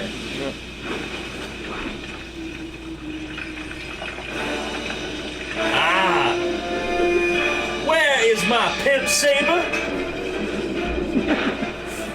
You see him. Where is my pimp saber? You tell me where my pimp saber is, woman. You just see him. Yeah, just just a little bug, and just like start sliding down the side of it. Mace Windu is a character. He's kind of cool because he uses like parts of the dark side, or whatever, Yes. in his fighting style. Or, That's why I like him, dude. See, I'm always more of like I'm not a super Star Wars fan, but if there's I'd be happy to see the Jedi and Sith just completely dissolve, and like it's like everybody is kind of understands the concept of shades of gray again. Well, that's what they were originally going to go for in like the Last Jedi. It's just become overwrought with all this bullshit. I was looking forward to it, and then like Luke had to ruin it at the very end, and was like, "I'm not the Last Jedi." Well, for fuck's sakes, Luke, you were cool up until that point. I was all for like him being, Mr. Grinch, basically, where he's like, he's less optimistic and happy because life has kind of worn him down. I like that aspect. I know that. I would have picked a better suit for him than him pretty much trying to kill Kylo Ren. Instead, I would have had it to where Luke tried his damnedest to help Kylo. Tried his damnedest, didn't try to kill him. Because if Luke's this grand master of the light side of the Force, you'd think he wouldn't be able to be influenced by Snoke. You'd think that, but apparently, no. No, this wise, great light side Jedi who is trying to rebuild the Jedi Temple can't fight off the powerful dark side user. To be fair, that's not logical in any way. To be fair, all of his training time, he had a day with Obi-Wan and like a couple weeks with Yoda. No, he had around a week with Obi-Wan, whereas Yoda, his training with Yoda, they said lasted for several months, but he took to it very well. But he adopted more gray tendencies to fill in the area, to fill in the line, to fill in the blanks. But he was confident in himself as a Jedi. That's how he was able to beat Darth Vader, and that's how he was able to, eventually, own the. Just say he might not have known as far as or been as familiar with that dark side influence and stuff. In the maybe, but at the same time, a Jedi. Seems to me like he's scared of it. Well, he was. It can penetrate into a weak mind, but Luke had a very strong mind and a very strong will. That's how he was able to stand up to Vader and pretty much pull himself back. Like, that was Luke's test. That was Luke's test into falling into the dark side, was him being tempted into killing his father by Darth Sidious. And when he didn't, and refused to, in spite of everything, in spite of all the bad stuff that Vader promised to do, hurting his sister, killing and torturing all of his friends, destroying everything that he'd ever loved. And Luke threw it away and realized, I don't need to kill this man to be a Jedi. I'm not going to fall into the dark side because you want me to. And I love that. That's actually one of my favorite parts of Return of the Jedi. But then all of a sudden, here we are in The Last Jedi, and all of a sudden Luke has pretty much, I can understand if his faith is shooken after, Kylo Ren, who knows nothing about the Force and all this and all that, it has his mind penetrated by Snoke because of his heritage, and also Kylo's doubts because, he grew up without a father and his mother was very domineering and this and that. I can understand that. But at the same time, Luke, that makes no sense to me. That makes absolutely no sense. That's just my opinion, though. That's just me bitching about The Last Jedi for the umpteenth time. Let's move on. I think a lot of people agree with you on that one. So anyway, now let's move on to the next meme. Ariel donated another 5 so that Brandon could submit one. Uh-oh. Thank you, Aaron. Nice. Ariel, you are a trooper. Thank you so much. Yeah, just giving away your memes. Just to get to the point. The line wasn't much up either. He was just lying around. But hey, that elephant, he was tons of fun. Don't you say it. Don't you say it. I spotted you. That's it. I've had enough of you and your dad jokes. Come here. Mom, he touched me. No, she touched me. Where did we go wrong, Jim? Just 10 more years till college, dear. 10 more years. I vote 11. I vote 11. Yay! Yeah. That, oh my That's god, hilarious. that's commentary if I've ever heard it. The lone wolf lives by his own rules, delivering justice the way he sees fit. We don't have justice. The Whoa! one the city deserves, but doesn't really need right You're now. not Batman. All right, now you get back here. We need to cross this road together. I'll make you go wee, all the way to a wooden spoon if you don't get back here. Hey, come back!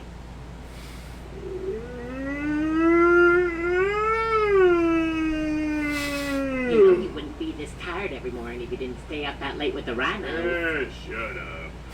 How many times do we have to tell you you can't do a headstand underwater? Do not crush my dream, Carl. Do not! I don't know why Mom told me never eat yellow snow. Oh, goodness, this is amazing. Oh, I'm in heaven. Oh, you are absolutely going to be the next cover for Cover Girl. All right, for this next picture, I want you to turn your head to the left for me. Can you do that, sweetie? Yes. Okay. And give me the big angry eyes. Yes, we're going to Definitely rock the world. No, everybody thinks that Sam Elliott or Nick Offerman has got the best mustache in the business. Well, I'm here to put those boys to shame. That's an awesome mustache. Oh my goodness, it's Martha. Martha? Wait, Oh my goodness, hello Martha. No. How are you doing? Why did you say that name? Shut the hell up. It's awesome. I love commentary animals. Yeah. My favorite's the nasty ass honey badger. Yeah. It's like, honey badger just kicks the shit out of it. That's one of my favorites. Little bird, of all it's time. like, hi. Night time. We need to watch that.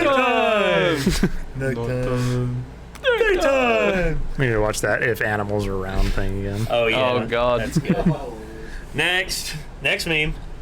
This is from the Real Star Killer. The real star killer is iron. I thought the real star killer was just dark matter. Has your house been ruined by a home improvement show? I told them I like Oh cars. yeah, unfuck this They house. put hubcaps on my walls. Hubcaps on my walls. They said it was funky. I told them that Christmas was my favorite time of year. So they put Christmas lights everywhere. Everywhere. They put them in the toilet. And I don't mean the bathroom, I mean the toilet. I pee on them and they spark. Is that it? We told them family was the most important thing in our life. So they filled our house with replicas of our family. It's deeply unsettling. Replicas of our family. Weeks.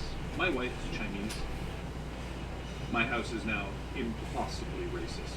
If I invite my in-laws over, I'll have to get a divorce. That happens every 30 seconds. Coming to HGTV this fall. Unfuck this house. They fucked my house. They fucked my house. My house? Fuck. Unfuck this house. We'll make it fine. Yeah, loading ready. LRR. Lure. Friggin' lure. Unbelievably, we have more subscribers than them, and it's not fair. Yeah, it's not fair that we have more subscribers than them, because they are hilarious. If you are not subscribed to them, go subscribe to them. They deserve way more than us. Because... All right, what we get next? We're caught up, right? Oh, yeah? Okay. We So, we didn't talk about the PlayStation 5 yet, have we? Huh? The PS5? Oh, PS5? No, we have not. So, PlayStation you got 5? any info on that? Oh, yes. I haven't read any. It's going to have such great futuristic technologies like an SSD. Wow, I can see the future. It's bright, and it's blue. Wait, no, it's green. No, blue. No, green. It looks like I'm assuming it's gonna have holograms now, right? Everything's hologram. Oh yeah, Oh, which For those of you that don't know, solid-state drives are the previous fastest drive that you can have. There's a new one M.2s. out called M.2 that actually, in some cases, is cheaper. So yes. Also known this is as the classic reason that consoles are behind in technology at all Yeah. times, and the next generation of consoles isn't actually ever that impressive. What's the M.2s are basically just PCI Express hard drives. Yes. That's all how they are. large are they as far as Oh, data goes? M.2s? Yeah. Just as big as regular ones. M.2s can go up to like 2 or 3 terabytes, man. Okay, so you can get them. Okay. Oh, yeah, and there's because I know some- there was a lag time with solid states where you could get either your HDD that's like a terabyte, or you get a solid state that's 100 gigs or something. So Yes, just and kinda took some Well, time the to price catch when up. they first came out was, for like a 240 gig SSD was like Yeah, it was $100. yeah. Yeah. Yeah. But now it's gone down. You can get a terabyte for roughly right around 100. So they are still a little bit more expensive than other ones, but performance is very fast. Yes. Reliability is what I look for a lot. So like cheaper SSDs are kind of. For instance, the one you got, SanDisk. Yeah, I've had SanDisk SanDisk, and this just hasn't even lasted 2 years before it's already just about ready to corrupt. I think I have a SanDisk one. Or no, I have a Samsung. Samsung. Yeah, Samsung. They make the best SSDs right now. And of course, the new consoles are going to be taking advantage of ray tracing. Yes, which I am all aboard with, and also. I have in my computer right now. Yes, you do. Nick actually has an RTX 2070, and RTX. They're pretty badass cards. I mean, they are crazy good. And then of course there is the there's also. Okay, not only is PlayStation 5 coming out and promising all these things, Microsoft is actually pulling a fast one, and they're actually going to release Project Scarlet, which is their new next Xbox, which they're saying is they're wanting to make compatible with every available VR headset. They aren't going to come out with a proprietary one like Sony did. They're going to do a DisplayPort out and a USB out, and it's pretty much going to be compatible with any VR headset you want to throw at. Are they releasing it in fall 2020 as well? Holidays 2020, yes. It's around the same time that Sony's going to release their PlayStation 5. That's when the next Halo comes out. Yep, it's a launch title. Appropriately 2 months before Sony, so they can get that jump. Well, yeah, they're wanting to do and now that Phil Spencer's in charge, and they are absolutely Phil Spencer, ever since he took over in 2014. This is why I like what Microsoft has done. Microsoft has actually adapted more to the online community. They were one of the first to support cross-platform. They were the first to make their libraries available online, where you could actually play them on PC. For instance, Nick and I, we have the Xbox Game Pass, and you can play Gears 5 on there on PC with maxed out settings. I mean, and you can play. Cancel mine because I'm so poor I can't afford it. That's fine. No, it's fine. It's fine. Same here, dude. But effectively, I'm paying for WoW, which is $15 a month. No, and that's your choice. That's your choice to do so. But with that, Xbox Game Pass, you can play on PC, and you can play with your friends on Xbox One. Yeah. And that's a brilliant play. That's a brilliant strategy. And Phil Spencer's the one that spearheaded that and wanted that to be a thing. And ever since he took over in 2014, after the disastrous launch of the Xbox One, DRM, online only, no backwards compatibility. No backwards compatibility. And now Xbox is the king of backwards compatibility. They release these patches all the time. Not only can you play Xbox 360 games, but you can play original Xbox games on there. That press conference was hilarious. Oh, it was. Sony just came out there and said, none of that. And everybody just, yeah! And that's why Sony won. That's all they had to do. Sony won the race even before the consoles came out. And it's because first impressions matter in this business. First impressions are everything, especially when you have platforms as big as Microsoft and Sony. These things matter, and if you have a bad first impression, people aren't going to buy your shit. Just like right now, Battlefront 2, Star Wars Battlefront 2, from what a lot of people are saying now, is actually a damn good game. But do most people play it? No. You know why? Because of bad first impression. Your microtransactions, your shitty single player story that honestly makes no sense in terms of the lore is, it doesn't matter because it's too late. It's too late. Too little, too late. Maybe you can try again with Battlefront 3 and completely push EA out of the fucking development process and tell Disney, hey, you want people to like this game? You want people to get invested in it? Don't do microtransactions. Actually focus on make a good single player story and let DICE do their thing when it comes to multiplayer, because DICE is a great multiplayer developer. They make great multiplayer games, and they always have. I've never had any complaints playing DICE games online, but EA is always the one that fucks everything up because EA is EA, and what are you going to do about it? And then, of course, the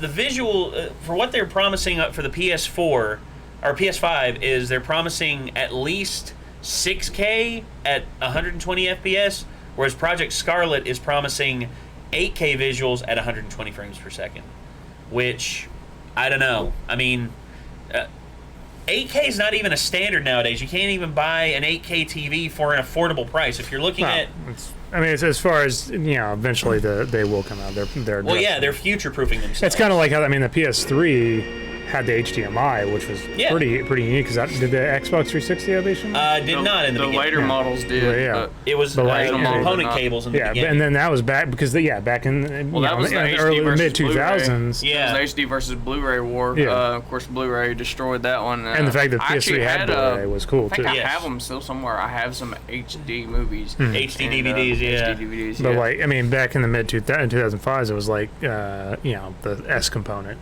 type cables that you usually buy. HDMI was a rare thing. Yeah, and then it became the standard. A lot like USB, because when USB first came out, everyone was just like, what is this? Can I use this? What goes in here? And now everyone uses USB. Hell, you use USB. You use USB. Whenever somebody asks me if I have FireWire on my computer, I'm like, I don't know.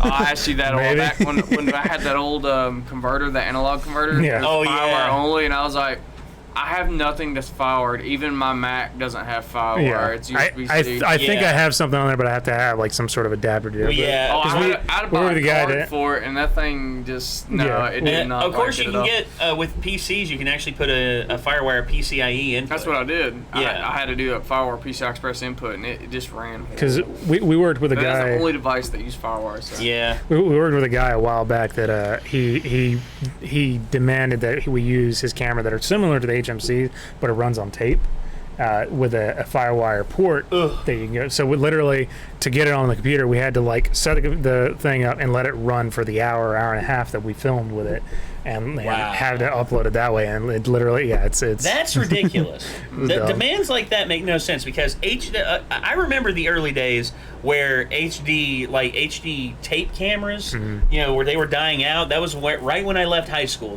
Those were the last days of it, and then everyone was talking about how digital is going to take over. And here we are nowadays, and digital is the standard. Yeah. Digital is not only the standard. Doing anything else, it's like, oh, you have a old HD tape recorder.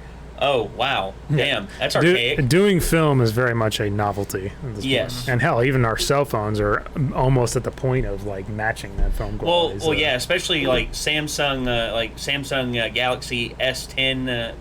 My friend Chad has one of those. If only you could get lenses. If I could get an anamorphic lens with them. Now, I'm not talking about the little video lens. I'm talking about like a prom lens or something like that. Oh, they actually had those. I saw for a phone. Yeah, you can put an attachment on. It has to be this big in order for the prom lens to work. Well, yeah. And that's why they have the support. They have the support system as well. And it actually goes on a tripod. I would not put a $25,000 lens on a phone. There's just no way. It wouldn't. I mean, it would be kind of silly at that point that you're getting like that. Oh, fair enough. That good of a lens, you might as well get a good camera too. No, that's what I'm saying. There's just no way. There are definitely. You can get is about $1,000. I mean. That's more expensive than any phone that's out there. There are definitely attachments. I got an attachment for an older iPhone. I had to ask Chelsea if we can borrow her prime lenses one day. Yeah, we'll just slap that on. It won't work. It won't turn on. No, not with this. No, you have to power the lens. Yeah, that's the thing. We can actually do it with your camera or something. Or will they fit on yours? Yeah, I got mounts on mine. So. Okay, so yeah. Yeah, I remember getting all kinds of primes on mine. I love it. I remember getting an attachment for my phone that was like a panoramic, 360-degree thing where it basically has a mirror that captures everything. It's kind of crappy, but I mean, it's interesting. We got any more memes, Nick? Yeah, there's 2 more now. Okay. All right, bring them on, son. It's just the thing about the technology of phones is just the sensors are so small they can't let in the proper amount of light and coloring. I don't know. Is the iPhone 11 that has 3 different? Yeah, it's got that's the plus version or the high-end version. The other version has the similar 2 on this one, but it's okay. I mean, I don't really use this to film as much, but this still gets really good quality. If I wanted to, I could just get Magic Lantern on my T4i and get 1080p RAW. You can get prom lenses for your Canon too, of course. I mean, depends on how much you use lenses for different shots. Well, yeah. I mean, I just use the basics. Yeah, I just use the basics for my DSLR, and it works fine. Yeah, me too. 35 to 120 or 35 to 80. And record 1080p RAW at 60 FPS. Beautiful. It's beautiful. 12-bit codec is pretty nice. All right. Go ahead and play it, Nick. Roman donated $250. $250? Thanks for the input on what you have said earlier about heroes and villains. Well, we don't see those types of things today, so to get away, have a laugh at this commercial that is an oldie but a goodie. Alrighty, boy. Do they have a candy bar that's called that? Like an oldie but a goodie? At the river mouth. Ah, yes, yes. The tastiest, most tender. Oh, look, an eagle. Which is exactly what John West want. Oof.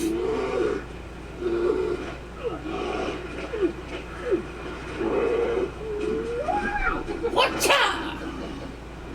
Oh, an eagle. Huh? Wham! John West endure the worst to bring you the best. I love that one. John West Red Salmon. Hell yeah. That's a great commercial. I remember seeing that on TV a long time ago. I was Yeah. cracking up. Yeah, it's a great commercial. I like bears. Remember, anyway. remember what was it? Bears are hilarious. It's like 5 or 6 years ago. Monkey, probably Monkey Baby or whatever it was. Pup. Oh yeah. I remember that. Yeah, if you wanna, after this next meme, we'll go to your image and we'll scan it over and see what the people Take a think. look. Yeah, take a good long look. All right, next meme. Alright, the Real Star Killer donated again and said, Desert Bus for Hope starts in a month if you want to see Hey, yeah. comedy 24 hours a day for a full week for charity. Make sure to tune in. Yeah, they pretty much live stream themselves on driving Desert Bus, which is a game that Penn and Teller What made. does that switch even do?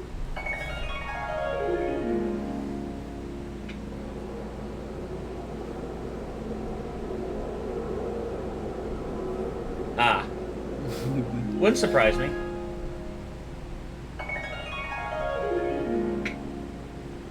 Ooh, sandwich. I like that switch.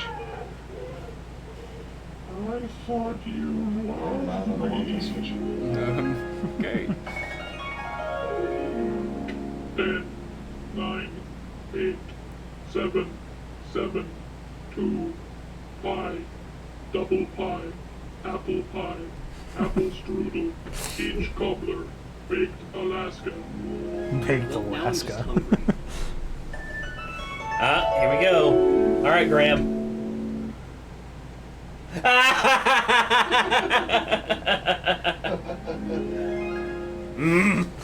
Just flip it. Wait, no! Damn it! Oh. Huh. I'm flipping the switch.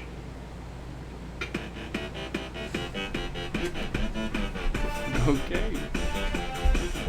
Ooh, welcome to What in the Hell Just Happened? That's good. Like I said, Loading Ready Run, they need more subscribers. Go subscribe to them. But, yeah, Desert Bus for Hope, it's them torturing themselves by playing the same game for an entire week. And it's Penn and Teller's Desert Bus, which is a bus simulator. You have to do a drive from, I think it's from Las Vegas to New York. And the bus is eternally pulling left. Oh my And you have to God. do little micro adjustments on the wheel to get back to center. They have to And make that drive over the week, or they have to keep doing it? They have to keep doing it. Is it like is like a shrunk map or something? Like a No, like the it's crew? or something? authentic. 36 hours from here to California. So that's in a realistic drive. Were they like taking turns playing it or something? Yes. Oh my God. The journey, do they have to restart? Yes, they go back. Jesus Christ. And I think it's that. But dude, they have driving simulators already. Animal says, did you see Penn and Teller's new VR? You didn't. I have not. No. We're gonna have to look into that. Absolutely. Yeah, I've driven pretty far across the United States, and I've had plenty of vehicles with little alignment. Isn't it real time as well? Dr. Dell says yes. We've had to it do a is. couple It is. cross country, like from East Coast to West Coast when we moved from like California to Virginia or whatever. Yeah. You know, those are fun. All right. Why did Penn and Teller make that? Did they say? They said just as a joke. Okay, fair enough. They said it was just as a joke because they wanted to put a game out there to see if anyone would play it, and lo and behold, a group on the internet made a fucking event out of it for charity. I mean, more power to them. See, I've never been out to California, but I've been from Texas to Maine. that was a long drive. Yeah. I drove from Abingdon to Dallas, and then I drove. Me and my family. We were in where was it? Oh yeah, it was Little Rock, and we drove down to El Paso and back. Texas. And then we flew out. Texas to Maine I would be. personally drove was to Atlanta from here, but I've actually been riding on a bus that went from here to New York City. So. Same here. I've been in New York. Texas to Maine would be about the same distance from like San Diego to. Yeah. We did stop in like Boston and shit on the way. Ah, nice. Beantown. Boston's my favorite place I've been. It's a good place. Boston's awesome. Boston's above New York. Great. Yeah. Great food. Okay. So, yeah, go ahead and bring up Roan's image, Nick. 5. Yep, number 5.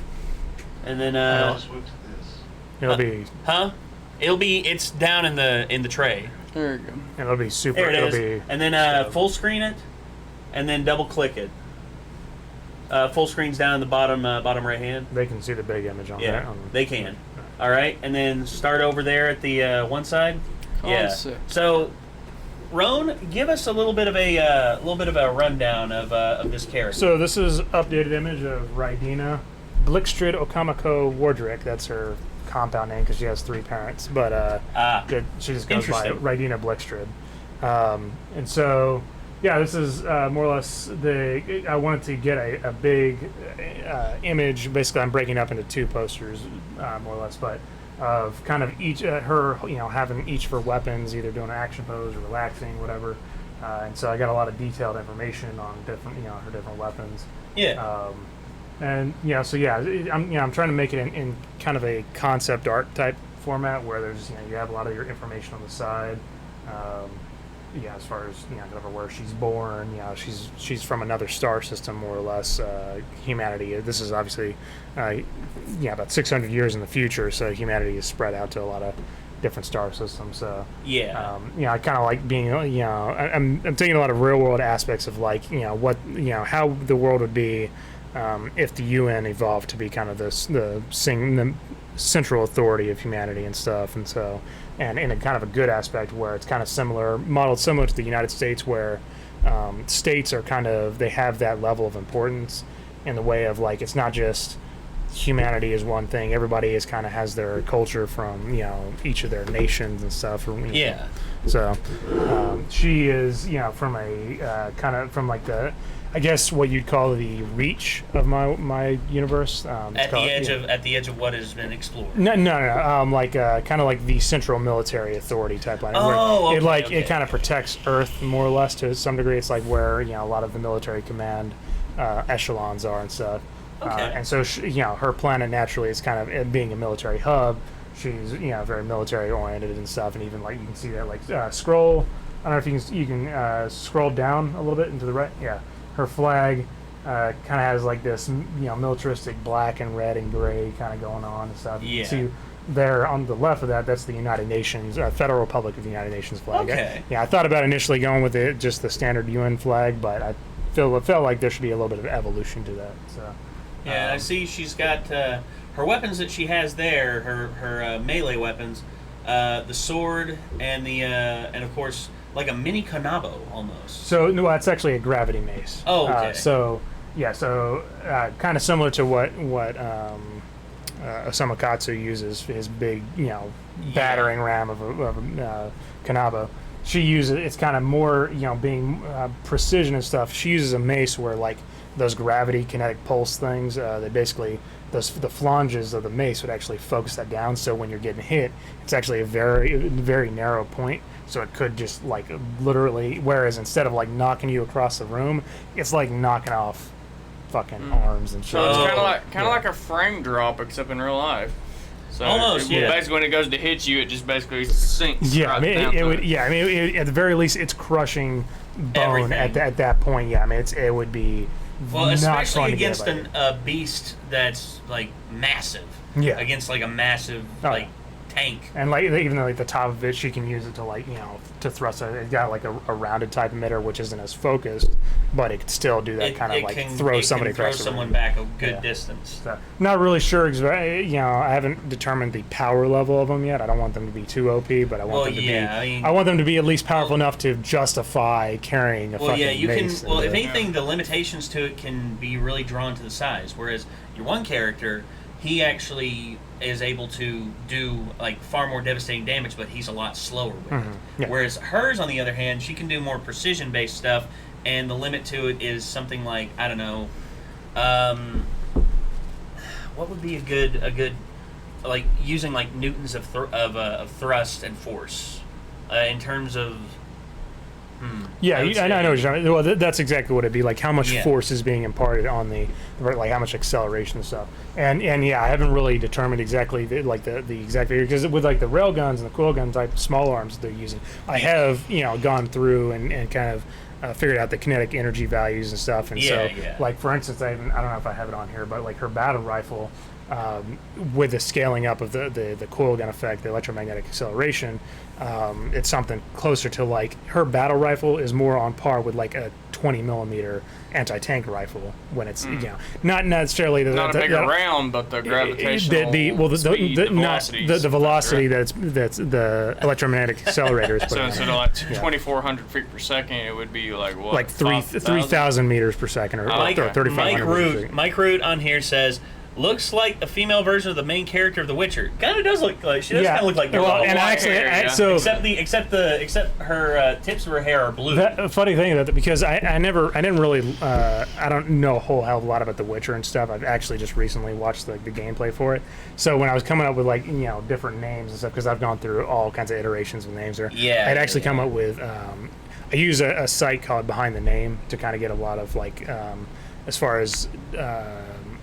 Meanings behind their name and stuff. And so I found Siri, which is like a short thing for Sigurd, except it's spelled S-I-R-I, like the iPhone Siri. It's short for Sigurd, which is like fair and beautiful victory or something like that. Yes, which we actually did then I came across Siri from The Witcher. I'm like, oh well, I can't fucking do that. Okay, that's not gonna work. But well, we actually did that. Me, Nick, and Micah all looked up what our surnames meant and everything. For instance, mine means man from the mountain town. Yeah. Hamilton. And then Nick, what was yours again, Nick? It was I can't remember for sure. But we did Micah's, and Micah's turns out is actually Norman Viking, because Salyer like my first name Ronald it's based off Scandinavian Ragnvaldr, which is basically advisor, ruler, or something like that, or power. Basically a person of power that advises and stuff. There it is. So it's actually Salyer dates back to it translated back from Old English, translates into Selvig, Selvig, which is a Norman Viking name. And it means prosperity war. Yeah, and so literally her whole name is constructed on that basis. Rydina is kind of it's partly from Raiden, which is the she's got a lot of Thor kind of like god of thunder and lightning kind of characteristics going with her. Hence her gravity mace that I want to give her. It's yours, Nick. Actually, I looked it up now too. Owen is actually a Irish surname for Eogan. Yogan is translated meaning noble born. So that's what that means. Yeah, I actually spent a couple hours today just going through like other character names, trying to fine tune them and stuff, trying to figure out what works best. Yeah, it's you going into detail like that is actually really cool. I mean, you've got a basis for your main story, what you want out of everything. Yeah. It's just getting the finer details down. We actually had a conversation about this in the car on the way over here. If you ever find yourself at a roadblock or something like that where you're making yourself overly frustrated over coming up with shit for characters, then write down what you have, and then when that frustration leaves you and you come back like a week later or something like that, then you can pick right back up on it and come back with a more clear head. Oh, yeah. No, I do that a lot, like bouncing between concept art or like ship design or story, actually writing the story and stuff. And like I said, unfortunately, I haven't made a whole hell of a lot of progress on the book itself, but getting a lot of this character development stuff is definitely helpful. And I actually this last week or so, I was working on ship design for like a frigate that would like the UN Navy would use as a frigate, and that kind of gave me a good basis for what all the other ships are going to look like. It's going to be kind of very angular, almost kind of stealth looking to some degree. They're actually kind of like the what's the ship, the Mega Star Destroyer in The Last Jedi. Star Killer Base? No, the wing one. Damn it! I forget. I forget it. It's like some Mega Star Destroyer. But the aspect of it that I liked was that when you have a ship like that that's really wide, it means you can put a lot of engines along it, which allows it to go faster. So that would be something that like my aircraft carriers and stuff look like more kind of like flying wings. Even though it's in space, it doesn't really make a lot of sense. It does from that, being able to accelerate faster kind of thing. But, actually, I just looked up your last name's origins. Your last name origin is Hart, goes for stag, male deer, strong and brave. This Hart. I know mine's a derivative of the German. Yeah, well, it's actually HARDT. Okay, so there's multiple ones. There's Hart. Scroll to the left there a little bit. Let's see. There, yeah. So it's scroll to the left English over variant. to the far as far to the left as it goes. It is. Yeah. It stands for deer, strong. German. On the words. At the bottom left. I'm there. not sure. I've never had like a ancestry test or anything So- like that, so I don't know. So for Rydina, for her name, it's all constructed that way as far as going with me. Yeah, so, yeah. Rydina, partly Raiden from Japanese mythology, is the lightning and thunder god, Raijin. But Dina is also conjugate for, or is a feminine form of Dean, which is a chief of 10, she is the leader of her squad, which is made up of 10 components, 10 units on that. Blixtrid basically means lightning, swift. Okamiko is Wolfchild, and Wardrick is Guardian Leader. And so, obviously those are names from all her parents, and they kind of have vague or subtle references to something that has to do with her parents or her in general and stuff. And so it's kind of like when you look at it, it's like, okay, this is a little much, excessive and stuff. But I figured, hey, she's got white hair with blue tips and heterochromia. I might as well go all in on this one. Yeah, So, go crazy. But yeah, so and then scroll to the right a little bit. All right, a little more all the way to the right. Yeah, so you can see she got her battle rifle, her dual revolvers, the Yeah. battle rifle there and stuff. I was trying to find a rifle that was as close to like a M14, kind of like in Titanfall. Yeah. They have the G2, whatever. I love that kind of semi-automatic battle rifle thing. But Well, couldn't yeah, it find has the anything that option worked. to do like burst fire, single fire, or fully automatic if you want to. I looked everywhere on 3D model sites for something that could work because I just don't have enough time to model this kind of shit. Yeah, to craft it all. And then I came across this. I'm like, fuck yeah, that'll Yeah, work. that's Perfect. it. So, Yeah, it's like go there. So yeah, and so Awesome. I'm still making progress. So, I'm almost finished with this one. I still got a couple things I need to fix as far as the wording. But now after that, I'll be able to move on to the next character, and I'm going to gradually get all my characters compiled in this kind of format together where I can see them all. It's obviously it's filled with information. I don't know if you can you go up a little bit there. Yeah, I don't know if you can zoom in any further, but you can see there The little AI. her SI and stuff with her talisman. Yeah, that's about as much as we can go in there. Yeah. But up there basically in the corner. that's her companion synthetic intelligence. So Yeah, it's not letting us zoom in anymore. that's not a big deal. Yeah, but yeah. So it's definitely coming all together, but. Yeah, well, that's just one of your characters. Yeah, it's just one. There's still another 10 10 characters at least that I want to get the concept art down for, but there's other ones that like everybody. The problem is like everybody on the team that that are people and stuff. They all have partner SIs. I don't know if I'm going to be able to do art for every one of them because they're not. I can't bloat. So I can't put so many characters into this that it gets difficult to track unless it's like POV for that specific character in a chapter or something. Well, effectively, what you can do is you can have the concepts down and everything, and you can show off like 2 or 3 SIs. You don't have to do like the character and their SI, but you can show off like how people can make their SIs look however the hell they want. Like for instance, she made her look like, I don't know, like a cosplayer, like booth chick. No, she's got. I mean, she's kind of like she's party goes like skateboard, has kind of eccentric clothing and stuff on and stuff. Like a South Korean party girl. Rebellious. Yeah, and you could do another one that, for instance, your the one character with the kanaba, what's his name? Raizura? Samakatsu. Omakatsu, sorry. But for him, you could have him do like a more traditional samurai or like honor based. Well, actually, I did that initially with when I did my first round of concept art a couple years ago.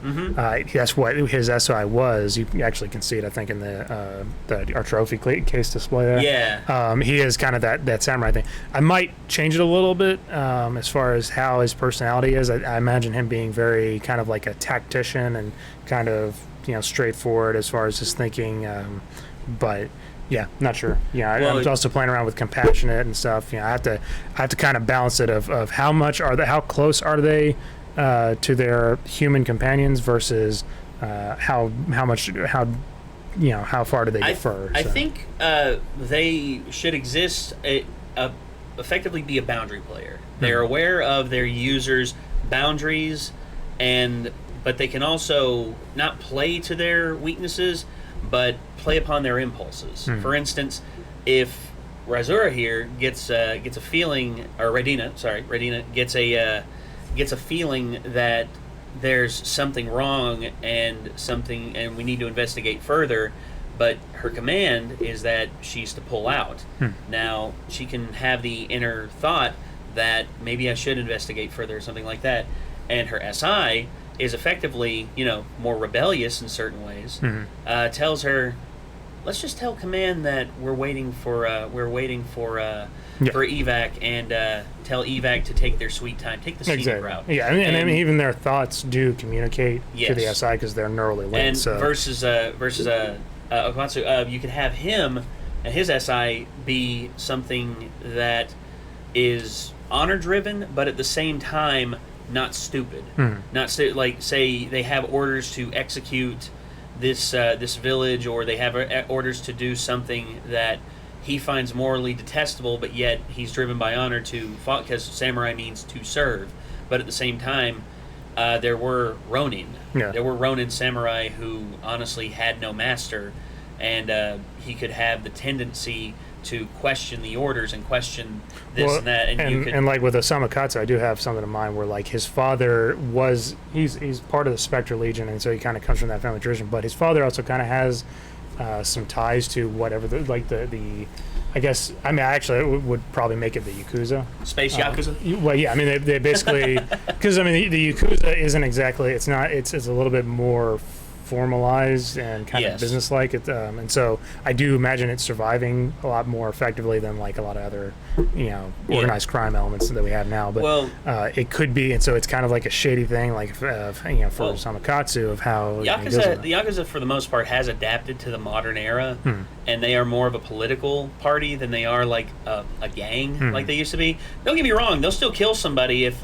they step too far out of line, but the days of like mass political assassinations for like the grasping of power, long gone. Well, they still have they follow a lot of traditions and stuff like that. Yeah, so, which it could be stuff like that. It would be interesting. It could sell the point of like why are these people in the future with guns? Why are they running around with swords and shit like that?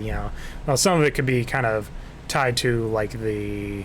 There is a video you need to watch by Arc Warhammer, and it's why are there melee weapons in Warhammer 40k, and he goes into an in-depth explanation on like their decisions behind having melee weapons in a sci-fi futuristic environment. I mean, the easy go-to is that a lot of their, I'm not going to say shield system because it's not an energy shield, but basically their countermeasures to stop incoming projectiles and stuff are able to withstand enough a degree where it allows for people to get in a lot closer to their enemies when they're you have an assaulting force attacking defenders and stuff, there's a lot better. It's not a one hit, one kill kind of situation. They can take 20 rounds before these systems need to recharge or like the nanotechnology needs to reproduce. So it's kind of what 40K went with. Yeah.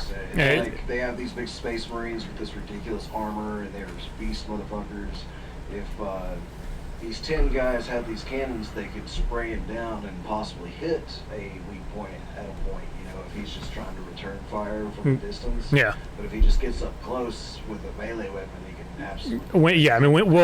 And there's a psychological aspect too. When you have people that are used to long range type gun combat where they have that distance buffer, when you get real close up into something, it makes them panic, and especially if they're not well trained and stuff, they will be less decisive in what they're doing, less dangerous and easier to take down. It's like when you run up on a McCree or somebody when you're playing as Reaper and he doesn't have his splash bang grenade. Oh shit! Misses all his shots. Same thing with a Genji without his deflect. But yeah, for your characters. Actually, here soon, dude, I'm going to be getting a 3D printer, a resin-based one. Okay. So, high-quality models. And if you want to, if you can send me, 3D models of them, we can scale them in and make them for you. Yeah. And say characters that will require 2 prints, like, for instance, your big tanky boy. We can have, I'm still working on him. Well, yeah, we can, but in terms of concept, you having 3D models along with this stuff right here, in terms of presentation, I mean, you could throw this at anyone right now, and they would invest big time. No, that's why I'm trying to do all this work up front, so that. Well, yeah. Again, it's not just the book. I want to write it, but it's kind of very much a waypoint as far as I want to see this thing become a video game or a movie or something like that, or in general a series, something bigger to kind of rival something like Halo or Mass Effect. And so it could effectively but that's going to require a good bit of money and a lot of interest from people. Which here's one thing I'm noticing: a lot of studios out there, a lot of them are looking for that next thing. And I'm predicting here in the next 5 to 10 years, studios are going to start taking risks again. For instance, you saw this massive influx in the early 2000s of comic book movies. And they petered out for a little bit. There was a dark age, like 2003 to 2007, 2008. And then all of a sudden, they figured it out. And they got the Marvel Cinematic Universe going. And then now you have DC finally figuring their shit out with the Joker. I'm thinking that they're going to be looking for more independent property, more independent homemade properties to invest money in, especially if the story is interesting enough and connect with people enough on a certain level. Now, might be me giving movie studios enough credit, but once the money stops rolling in, they're going to get desperate, and in that desperation, they're going to turn to something more original, and they'll have to either that or they'll die. Well, I'm also hoping that the technology will make it easier, as far as animation. I want animation where I can be I need this vision to be 3D modeled, rather than spending the weeks and weeks to get one environment, one scene put together. I want it to get to the computational capability where we can just just throw it on there. But no, I get you, and that's hopefully that's great. Eventually, I hope we do get there. Do we have any more memes lined up? Yeah, we got one more. Uno mas, and then we'll end it after that.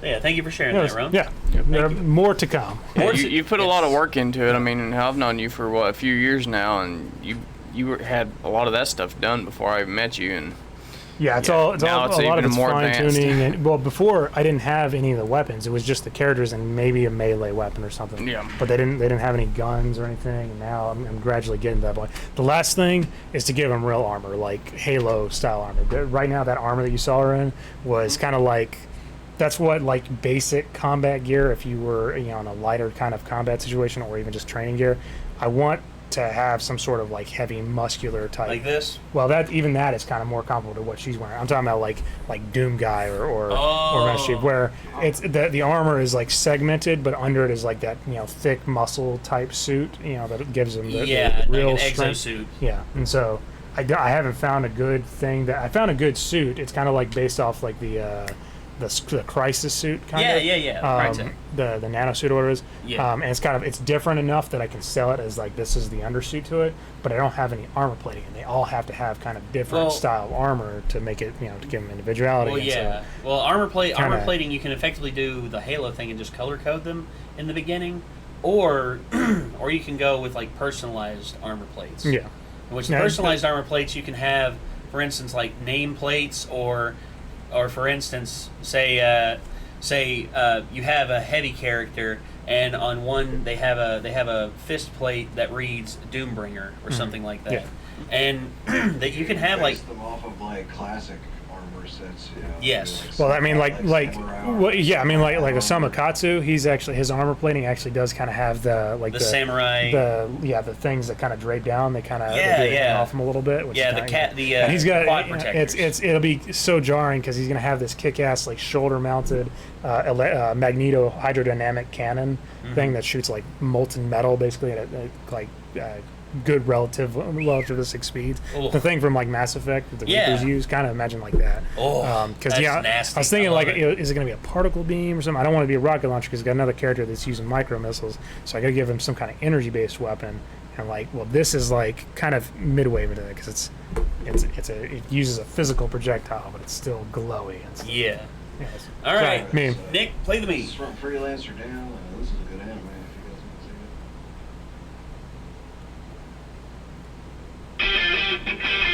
Oh shit! Yeah. Assassination Classroom.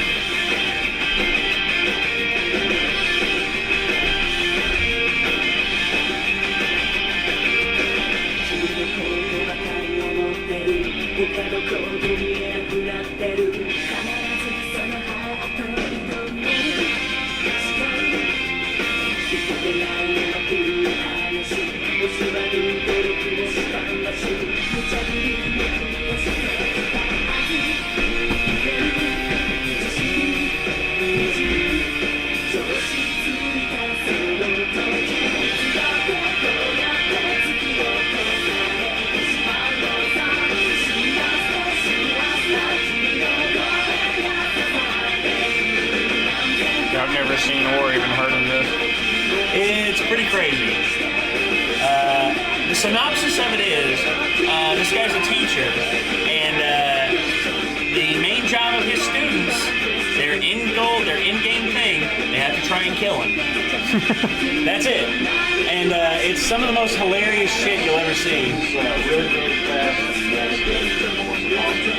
Yes.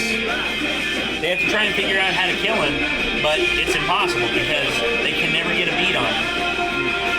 Ever. It's funny because like he's always so excited when they almost pull off He's like a super good teacher and like they almost end up not wanting to kill him. Yeah. When they really have to. Yeah, he's good at what he does. That I won't spoil. But all right, that's So that's gonna be the end of this this escapade for Renegades Ramble. Yep. The rambling must stop now. So we're going to bring this one to a close. Yeah, sorry. So again, everybody, thank you all so much for tuning in. Thank you all for tolerating our stupidity and living through our menacing demeanors. And also, I'm gonna be honest with you, I'm kind of retarded. Oh wait, Ian said he just donated. It's not really menacing. I just live with resting bitch face. Go ahead. My smile is this. Oh, United States, Canada, Mexico, go back to Mexico. This is so dumb. The higher I am, the better I can see. You can fly. Hush now, Gregory. I am searching. You are boring. BORNING. Well, it was great hearing your voice. I missed you all day. See you Is tonight. this from Love you. Bye. what is the history, guys? Wait. Silent night. Oh yeah. No, that was just right. Come on, shake what your mama gave ya. My mother was the most selfish woman I ever met. She never gave me anything. All right, Jesus. Not on my watch. Not on my. You're so cute. Mom, what do I do? Just don't do anything weird. You are here. Speak to us. Just a city, boy. Boy, on me. Morning raisins. Sound at your heart. Wow. That's from the guys that do the history and mythology Yes. stuff, right? Yeah, that's right. God. All right. So now that will draw us to a close, ladies and gentlemen. So I will see you all tomorrow when I live stream more Dead Space 2. Hopefully, I'll be able to finish it. I mean, we'll have to see. I need to catch that. Huh? I saw that you had it on there. I haven't watched it. Yeah. I got pretty far in it. What difficulty are you playing?